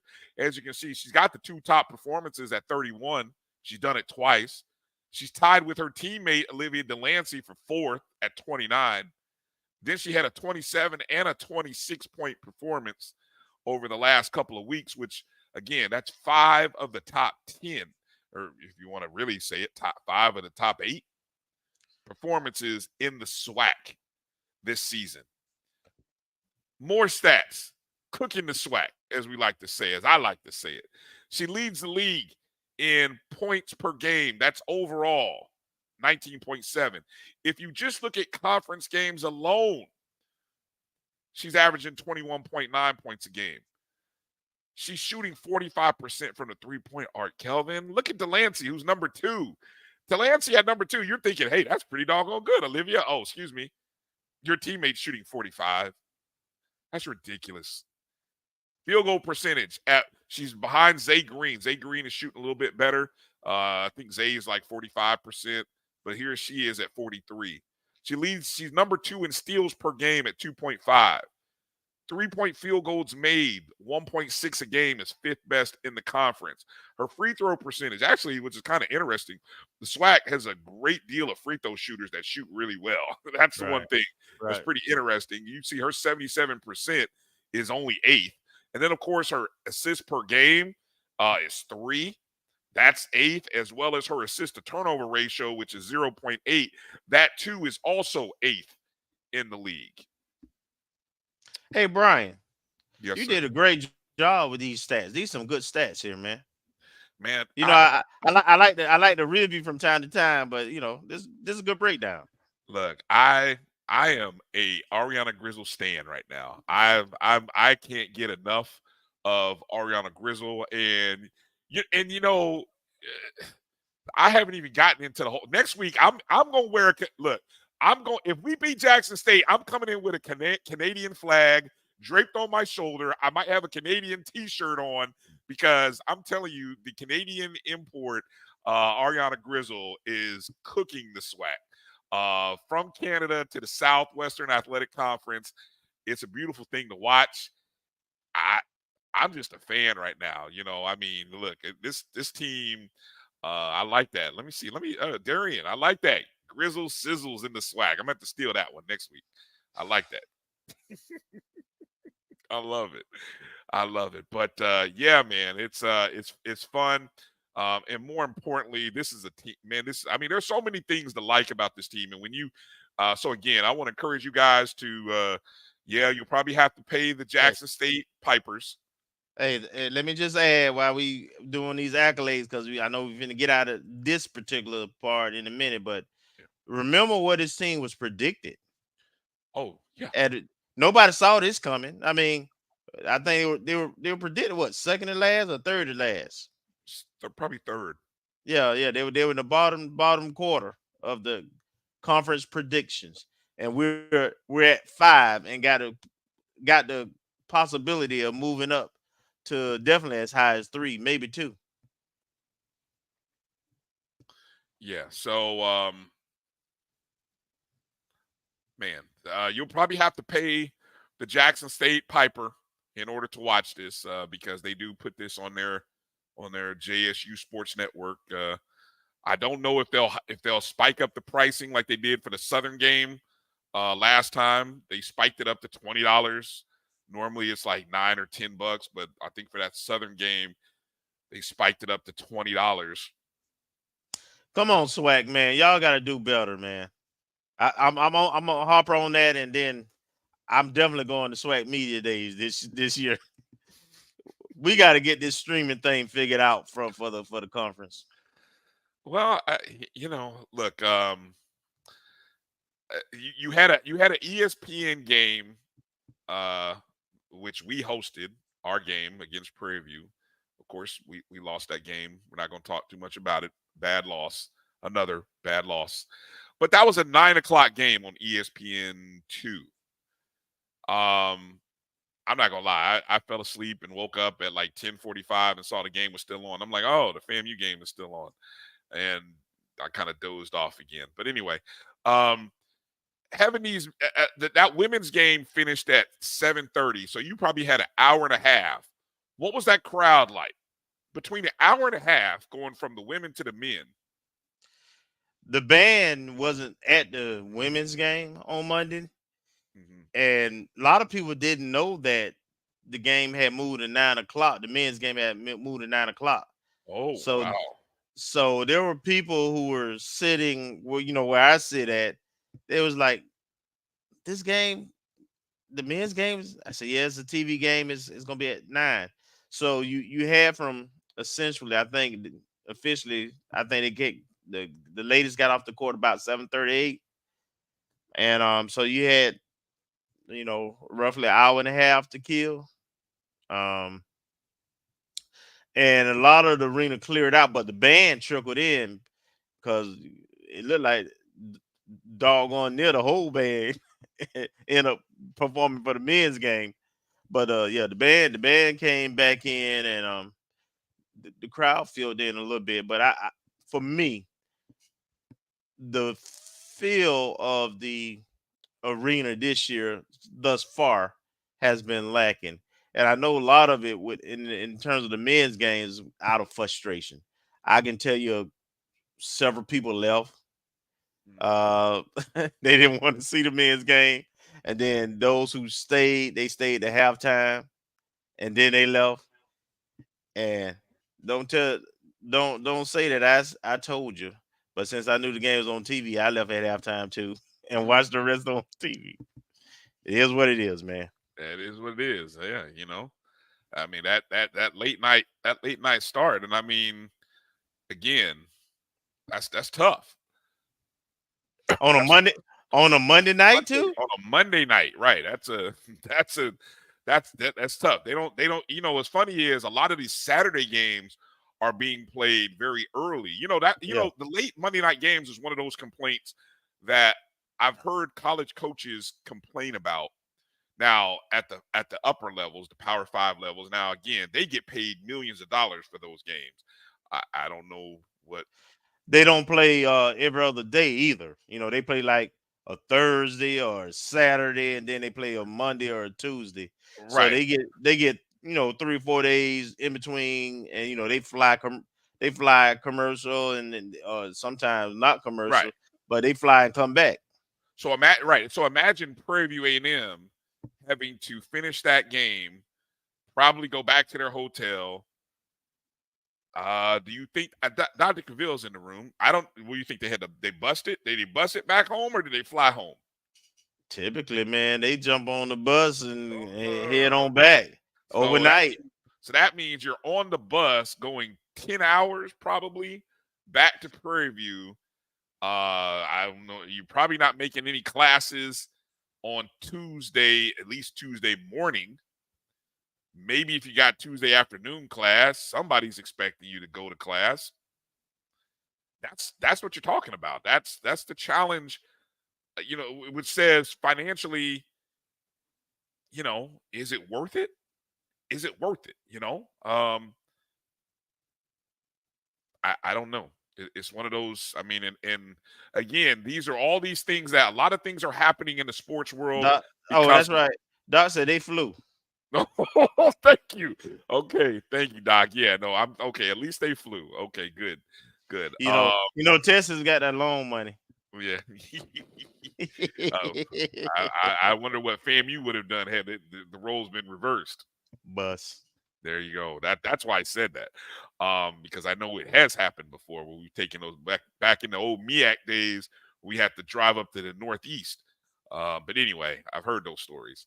But yeah, no, there's so much is happening in college athletics surrounding, money. And again, not enough consideration is being given to how it affects the student athletes. And again, you don't want to pay these student athletes, but you want them to travel around like businessmen and women who are on red eyes and got to be at an office, the next morning after finishing work on a Monday night. Then you want them to be there at 8 a.m. on a Tuesday. So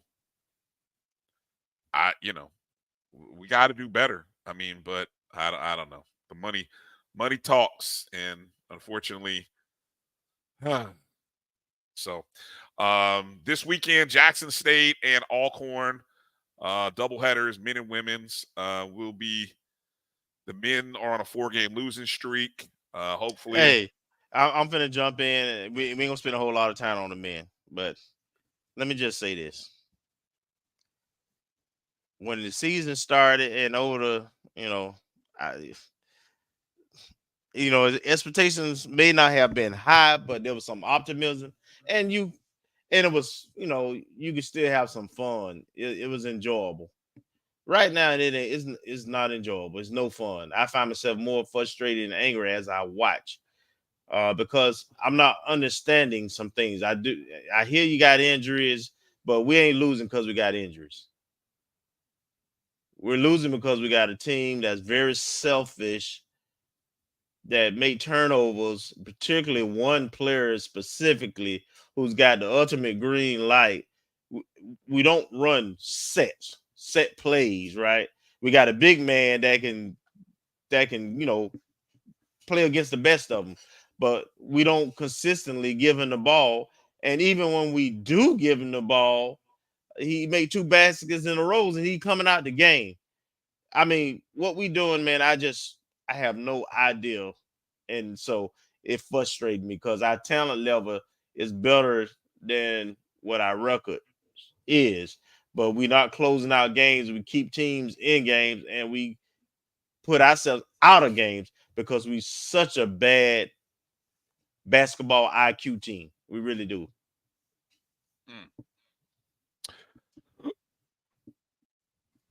Well said. Well said. Okay.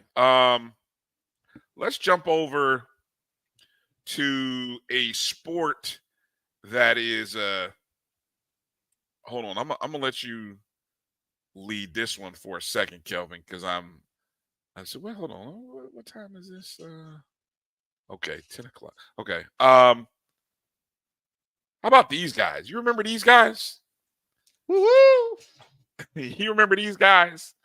Those champions. Champions. The first champions of were they the first of 2023? On the men's side, the first men's champions of 2023.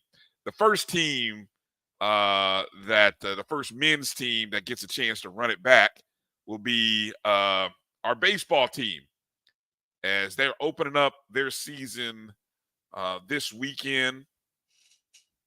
Go ahead and speak on these guys for a minute, Kelvin. I gotta while you doing that, I got some graphics in there, but just talk a little bit about what we got going on this weekend for our baseball team. Yeah, we got a weekend competition with Eastern Illinois. You heard Coach Shute talk about, I believe they were a tournament team last year. This is the time of year a lot of teams come to the South from the North and Midwest to get some games in where the weather is better, and it gives us an opportunity. We've got 4 guys who are all MEAC, all SWAC conference.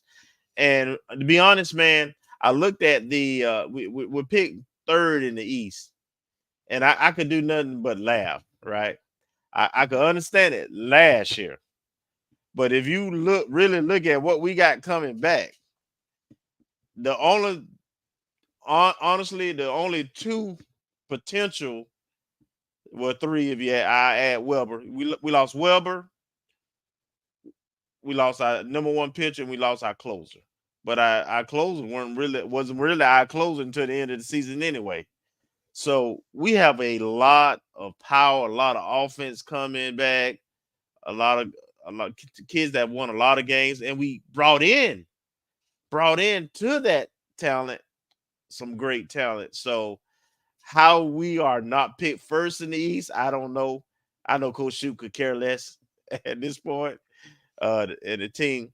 But I'm interested to see us out of conference. This is one of those seasons we always talk about Coach philosophy, and he experiments, and so he ain't concerned about wins and losses necessarily.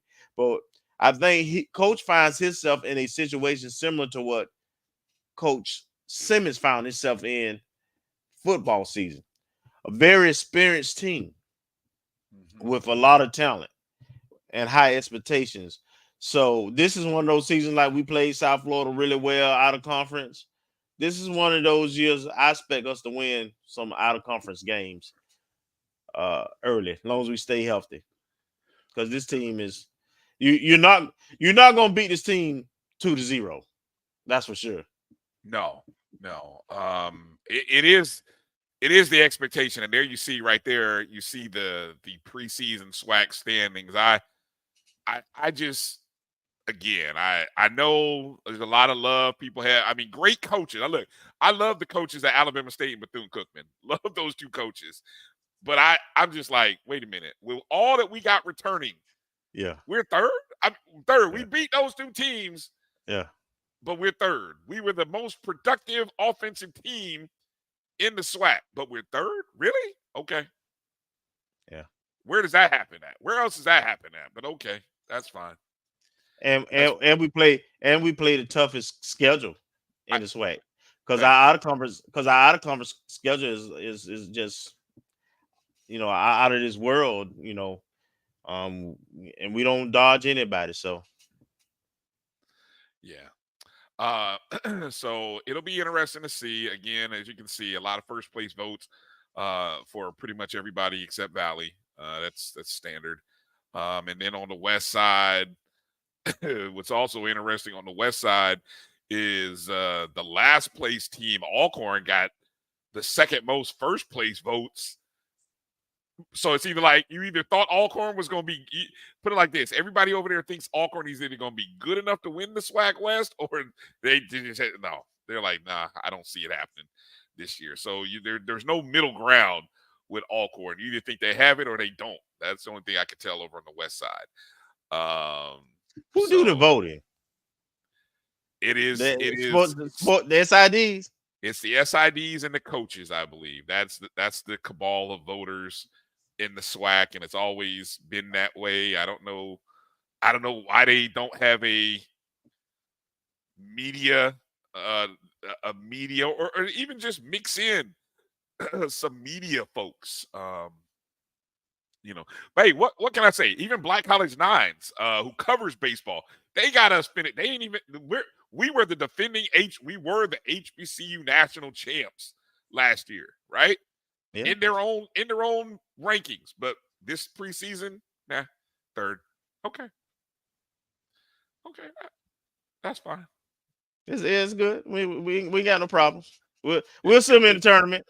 Exactly. We'll see you in the tournament. So again, first pitch on Friday at Moore Kittles Field, 4:00 Friday afternoon. So try to get out there. Then Saturday, the doubleheader, 1:00 and 4, and then Sunday, 1:00 afternoon. Somehow, some way, I'm gonna be a little messy here. Somehow, when HBCU Nines listed a ranking of HBCU baseball stadiums, somehow Moore Kittles made it into the top 13. Now, I don't know how at number 11, which honestly, if I'm Grambling or Prairie View, who was 12 and 13, I'd be pissed because I'm just looking at the pictures of Grambling and Prairie View's baseball park. It's so much better than Moore Kittles. I have no idea how we ended up as number 11. I'm assuming they're talking about the field. Now, our field is better than some of those schools, but that's about it. Is it really? Okay. Yeah, some of them ain't got field crews, man, and it shows. Well, our players on the field crew, from what I'm. They are. That's the point. But they do a good job, though. All right. So be it then. That's the only thing. That's all I got for you. That's the only thing I can figure. I have no reason. Yeah, I have no idea why. All right. Geez Louise. I'm gonna save track for just a second. Let me jump over to tennis. As our Lady Rattlers, they fell. They had a couple of losses over the weekend. They hosted UAB and then hosted Georgia State. Lost to both of them. Lost to UAB 6-1. Lost to Georgia State 5-1. But we did end up having a player of the week in Sarah Rakim. Sarah is now the third consecutive Rattler tennis player, and the third different one, by the way. Genesis Whitlock 2 weeks ago, Reagan Harris last week.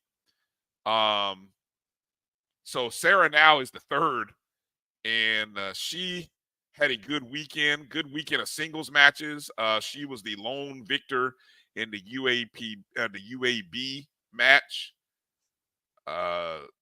Dropped the first set 6-3, then she won the second 6-3, and then the tiebreak set 1-10-8. And she also was the only winner in the Georgia State match 6-3, 6-4. So Sarah came to play a little bit tough there on the rest of the ladies.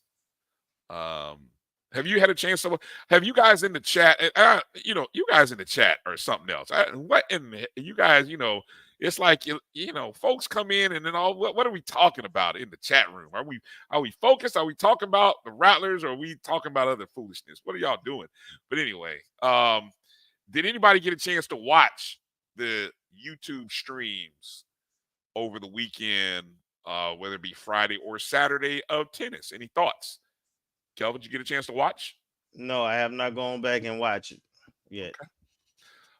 Well, I will say that from a I think they fixed whatever broadcast signal issues they had from the previous weekend, because the feed wasn't glitching.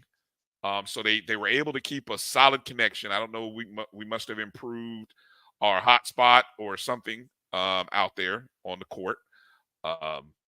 The audio is there, so you can actually hear the players. I will say, though, two thoughts here. if you're watching a tennis match and you notice, like if you look in this photo, you see kind of a dark screen behind the players.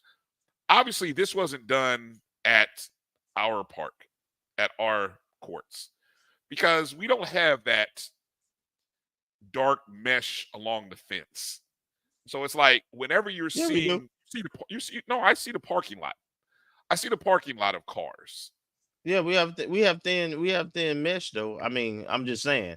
I don't know what this particular picture was taken, but we do have meshing on our fences though. Okay. But I think it's green, if I'm not mistaken. It's just kind of on the video. It just looks it's very transparent then, because I can see the parking lot. If you were in your car fumbling around with the keys or whatever in the parking lot, we could see it on the YouTube feed. I'm just kind of curious what it would take to get kind of some kind of tarp or some kind of screen. They may have it just on the safe facing the road because it says FAMU Athletics. I think it is, but not on the other side, which I would think the side that where the players are actually hitting is the parking lot, so you can kind of see. Well, Brian, I'm gonna just say this, and I think I said it last time. You know, we have a physical ed department, so the tennis courts and the track are part of education. We should be able to make that happen. Gotcha. This weekend, there's a pair of SWAC clusters happening in Montgomery, Alabama. And then there's another one happening, I believe, in Prairie View or maybe somewhere else. But anyway, the one that involves us is happening in Montgomery, Alabama. So the Lady Rattlers will be taking on Mississippi Valley State on Friday, Alcorn on Saturday, Grambling on Sunday. There are those start times. So if you're in the Montgomery, Alabama area, the Gump, be great time for you to get out and support the Lady Rattlers this weekend. Be a good opportunity. Remember, we have not lost. We did not lose a single SWAC match last year. It's Black History Month too. Throw your hats up.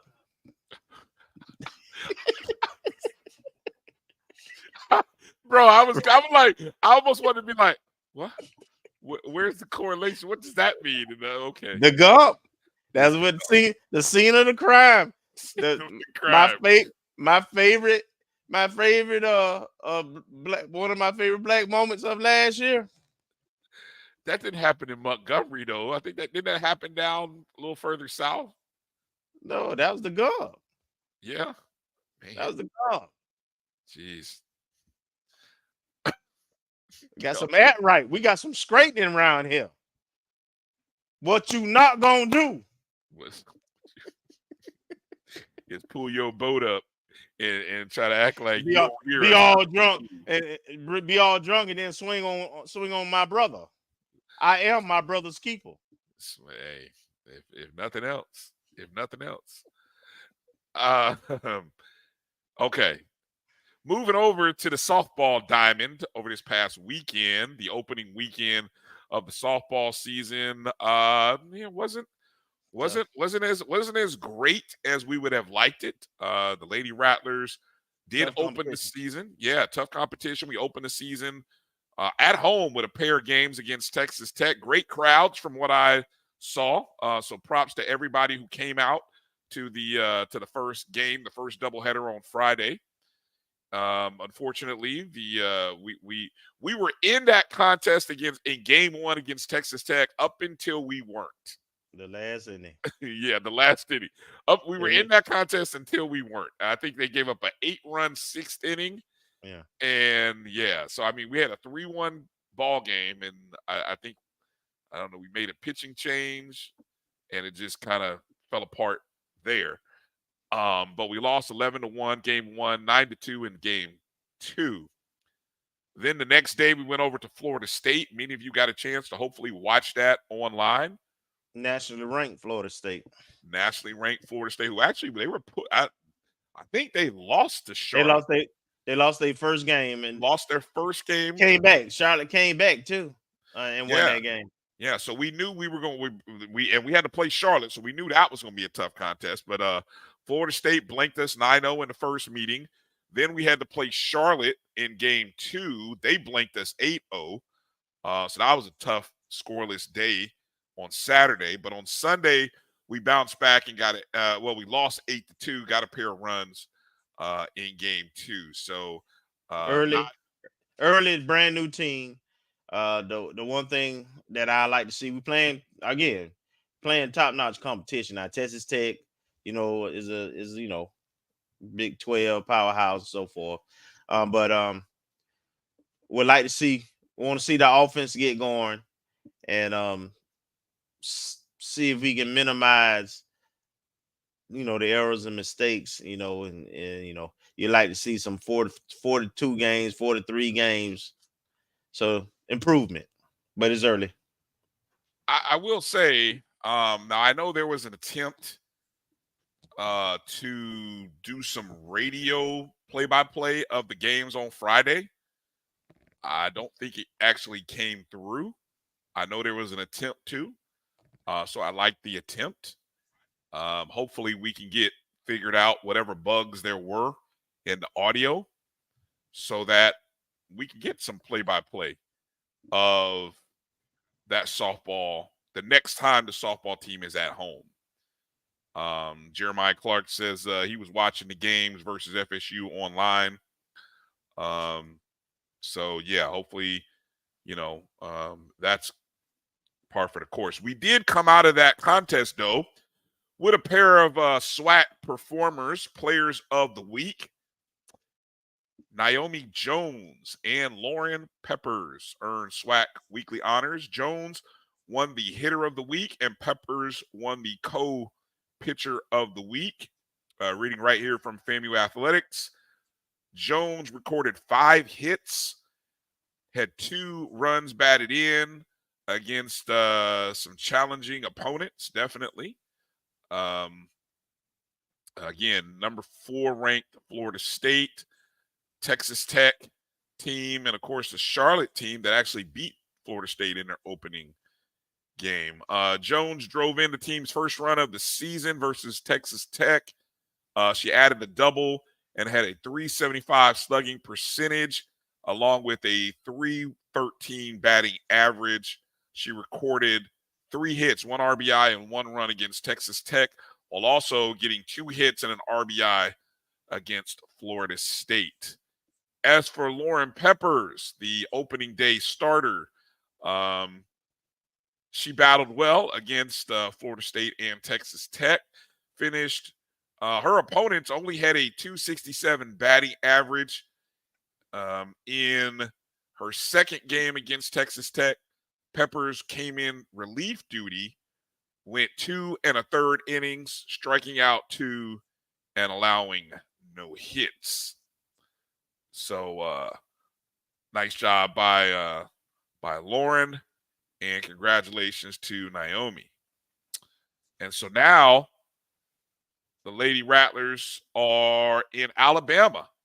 I mentioned a lot of folks are in Alabama this weekend. The Lady Rattlers are in Troy, Alabama this weekend as they're traveling to Troy, where they're going to take on Troy University, as well as Indiana University, and then Gardner-Webb.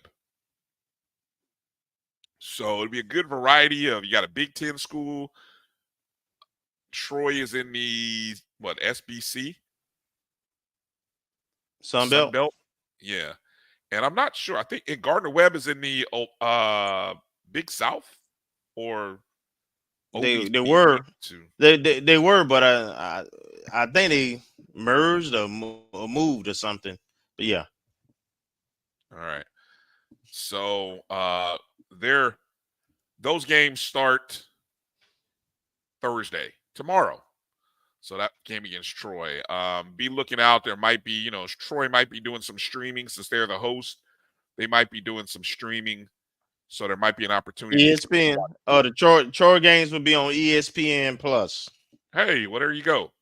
All right, so we'll get a chance to. I'll be tuned in. I got ESPN Plus, so we'll get a chance to tune in. What time is that again? Looking at right there on the roster, 6 Eastern. All right. So if you miss it live, you can probably watch it on replay if you have ESPN Plus. So that's what I'll look to do. All right, who haven't we got to? Oh, yeah, we got to talk about track and field, don't we? Absolutely. I think Championship time. Yeah, championship time for track and field. First off, let me get to our performers of the week. As a trio, 1, 2, 3, Rattlers earned SWAC weekly honors. There you can see 2 of them. Nia Blocker, freshman from, I believe, Rickards, right out of Rickards High School. And then Brianna Brown Marshall, along with Joseph DeRozier. I think that's the second time DeRozier has earned, second week in a row possibly, that he's earned SWAC Athletes of the Week. Yes, sir. Them Roses. Them Roses, boys. Somebody, them Roses. Yeah. Roses and the Roses. These are for indoor awards. So Nia won the 200-meter final at the Badger City, Windy City Invite. Of course, the Rattlers were up in Chicago this past weekend. She also set a new personal record in that race, and her time now ranks 69th in Division I indoor qualifying, and is the fastest 200-meter time this season in the SWAC. So she goes into the indoor championships probably as the number 1 seed and probably the favorite. She is the young lady to beat. And again, Nia, just a freshman. That's amazing. Brianna Brown Marshall, she defeated 18 other competitors in the women's long jump. She had a 5.88 meter leap, which, in case you want to know what that is in terms of feet and inches, that's 19 feet, 3.5 inches. It put her first. That's her first long jump win of the season, her second top 3 performance of the year, and it placed her 5th overall. Let me read this. With a mark of 1.74 meters, she also placed 5th overall in a 20-person field in the high jump. Okay, so she does the high jump and long jump. So she finished 5th in the long jump, and there you go. As for Kelvin's distant cousin, Joseph, he set a personal record in the 60-meter hurdles with a 7.79. He finished 3rd overall. His time ranks 4th on the NCAA Division I indoor qualifying list and is the fastest time in the SWAC this year. DeRozier also set a PR in the 200-meter race of 22.1. Yes, I agree, Marcus. Yes, Coach G and staff, they have done a great job of recruiting and building these young men and women up. And man, we got a great squad going in. There's a great article. I know I retweeted it. I posted on our Facebook page, but you can go to FAMU Athletics and read. It's a great preview of the indoor championships, which begin in 3 days. That's right. In the Birmingham, Alabama area, the Birmingham Crossplex. So again, I wasn't lying when I said the Rattlers are in Alabama this weekend. We're in Montgomery, we're in Troy, we're in Birmingham.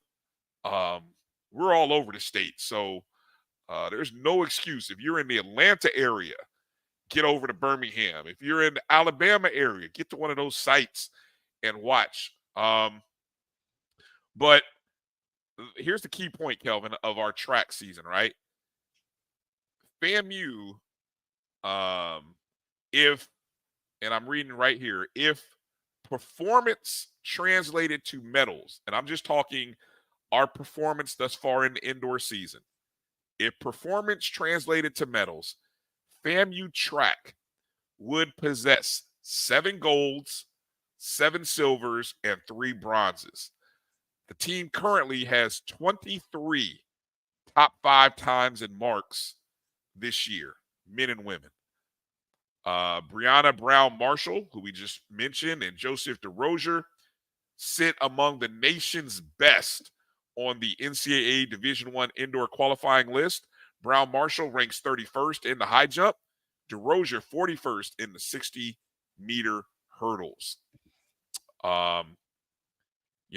We got some people who have had great times this year. Tiana Brown, along with Nia Blocker in the 60 meters, Dejon Clark in the 60 meters, Blocker and Brown also in the 200 meters. For women, Rory Lowe also running well in the 200. The 400, Tatiana Martinez has the fastest time for the women. Kendrick Winfield, the fastest time for the men. Lacey Dabrowski, who I think set a school record in the 800 meters, or maybe it was another event. I don't really know. After last week's controversy, she had a 2:11.17. Kirk Dawkins in the mile, he has the second fastest time. Nia Coleman in the 3,000 meters is the 4th fastest. I mean, Kelvin, that's a very we are in the hunt. We got some ladies and some fellas. We definitely on both sides. We'll be in the hunt. It's gonna be competitive now. SWAC does pretty good. Got some good track and field athletes balanced throughout the conference, but we seem to have quite a few on the same team. So, I'm looking forward to see if we can pull off a SWAC cross country championship that we didn't see coming. We can kind of see this one coming. So we'll see where we are on Sunday. Hey, it'll be real interesting to see. Because I've seen. I feel like, and I didn't pull up the history, but I feel like between Alabama State and Prairie View, whether it be men and women or one or the other, I feel like those are the schools that have won the titles over the last couple seasons that I've been kind of loosely paying attention to. Yeah. And looking at what we're doing, we're going to be in the hunt for whether it be the men or the women. One of those two, I feel like we can grab. We can grab a title, a team title. Marcus said, don't forget the jumpers. Yeah. You're right. I didn't go through the jumpers, the 60-meter hurdles. We have the fastest men and women's time. The high jump, we have the women's best jump. The men and women, we've got the second best jump in the long jump. The triple jump, we've got the 4th best time. And then I think what I'm really interested in, the 4x400 squad, the ladies 4x4, we've got the second fastest time, but I don't think we did have the fastest time, I thought maybe a couple of weeks ago or a couple of meets ago earlier in the season. So that's going to be one of those races that's going to be really locked in. And I think all of this you'll be able to watch on YouTube on the SWAC Digital Network. So no excuse to not tune in and watch. I know HBCU track and field. We've been they've been doing some good content on Twitter. So if you get a chance to follow that site, you can keep up. And I'm sure they'll be reporting as I've been paying attention to their coverage for some of the other conferences as well. So, good stuff, man. Good stuff. Championships. That's it. Our boy Kofi, he will be awfully proud right now, beating his chest. All of this coming to fruition, man. So good stuff. What did we forget? Anything we left out on? Did we hit all the points? Did we cover everything? Yeah, I think we've covered all the Rattler teams that got things going on. I think golf is off this weekend, if I remember correctly, and I think bowling's off this weekend. So okay. Good stuff. So we'll stay up to date on that. I know we got another week. I was thinking about that article that Gerald had posted about some important dates upcoming. We can talk about that next week because I think one of the dates he mentioned about the 220 Club, that's not for a couple more weeks. So we don't have to talk about it this week. We can get into it next week. Yeah, we're looking forward to this weekend. Whether you're in Tallahassee, going over to the baseball field, more Kittles, and checking out our baseball team as they open their season, or if you're in the Alabama area and get a chance to go and watch tennis, track, or softball, there's a great opportunity this weekend to support the Rattlers in some form or fashion. And we want to encourage, as much as we talk about, hey, it'd be great if you donate to this show, but more importantly, your support of Rattler Athletics is really paramount. And I just want to again, you're Coach Colzie. The kids love FAMU, and it's because of the love that FAMU gives to our kids and to our programs. So we got to step it up and continue to do so. Make sure they have the best possible experience that they can have. The same great experiences that we had, which makes us love and support FAMU the way we do. Well said. Want them to have a better experience than what we had. How about that? Raise the bar. Raise the bar. We know we had a great time. let's help them. Let's help them. All that we ask of these student athletes and the expectations that we have, then we need to support. So find a way to support no matter the amount. Every amount helps. As Kelvin said, champions. And don't forget, this is a big fundraiser. It's not being said, but I promise you, this is a fundraiser. So you can be a part of helping athletics raise funds by purchasing your national championship fan ring right here, February 29th, 2024. Go to FAMUathletics.com/fan ring, order yours. Too bad they don't have a payment plan, or do they? I need to look in that. They got a payment plan. They'll take like 4 payments over. Let me stop. But anyway, that'd be it. If they did though, woo,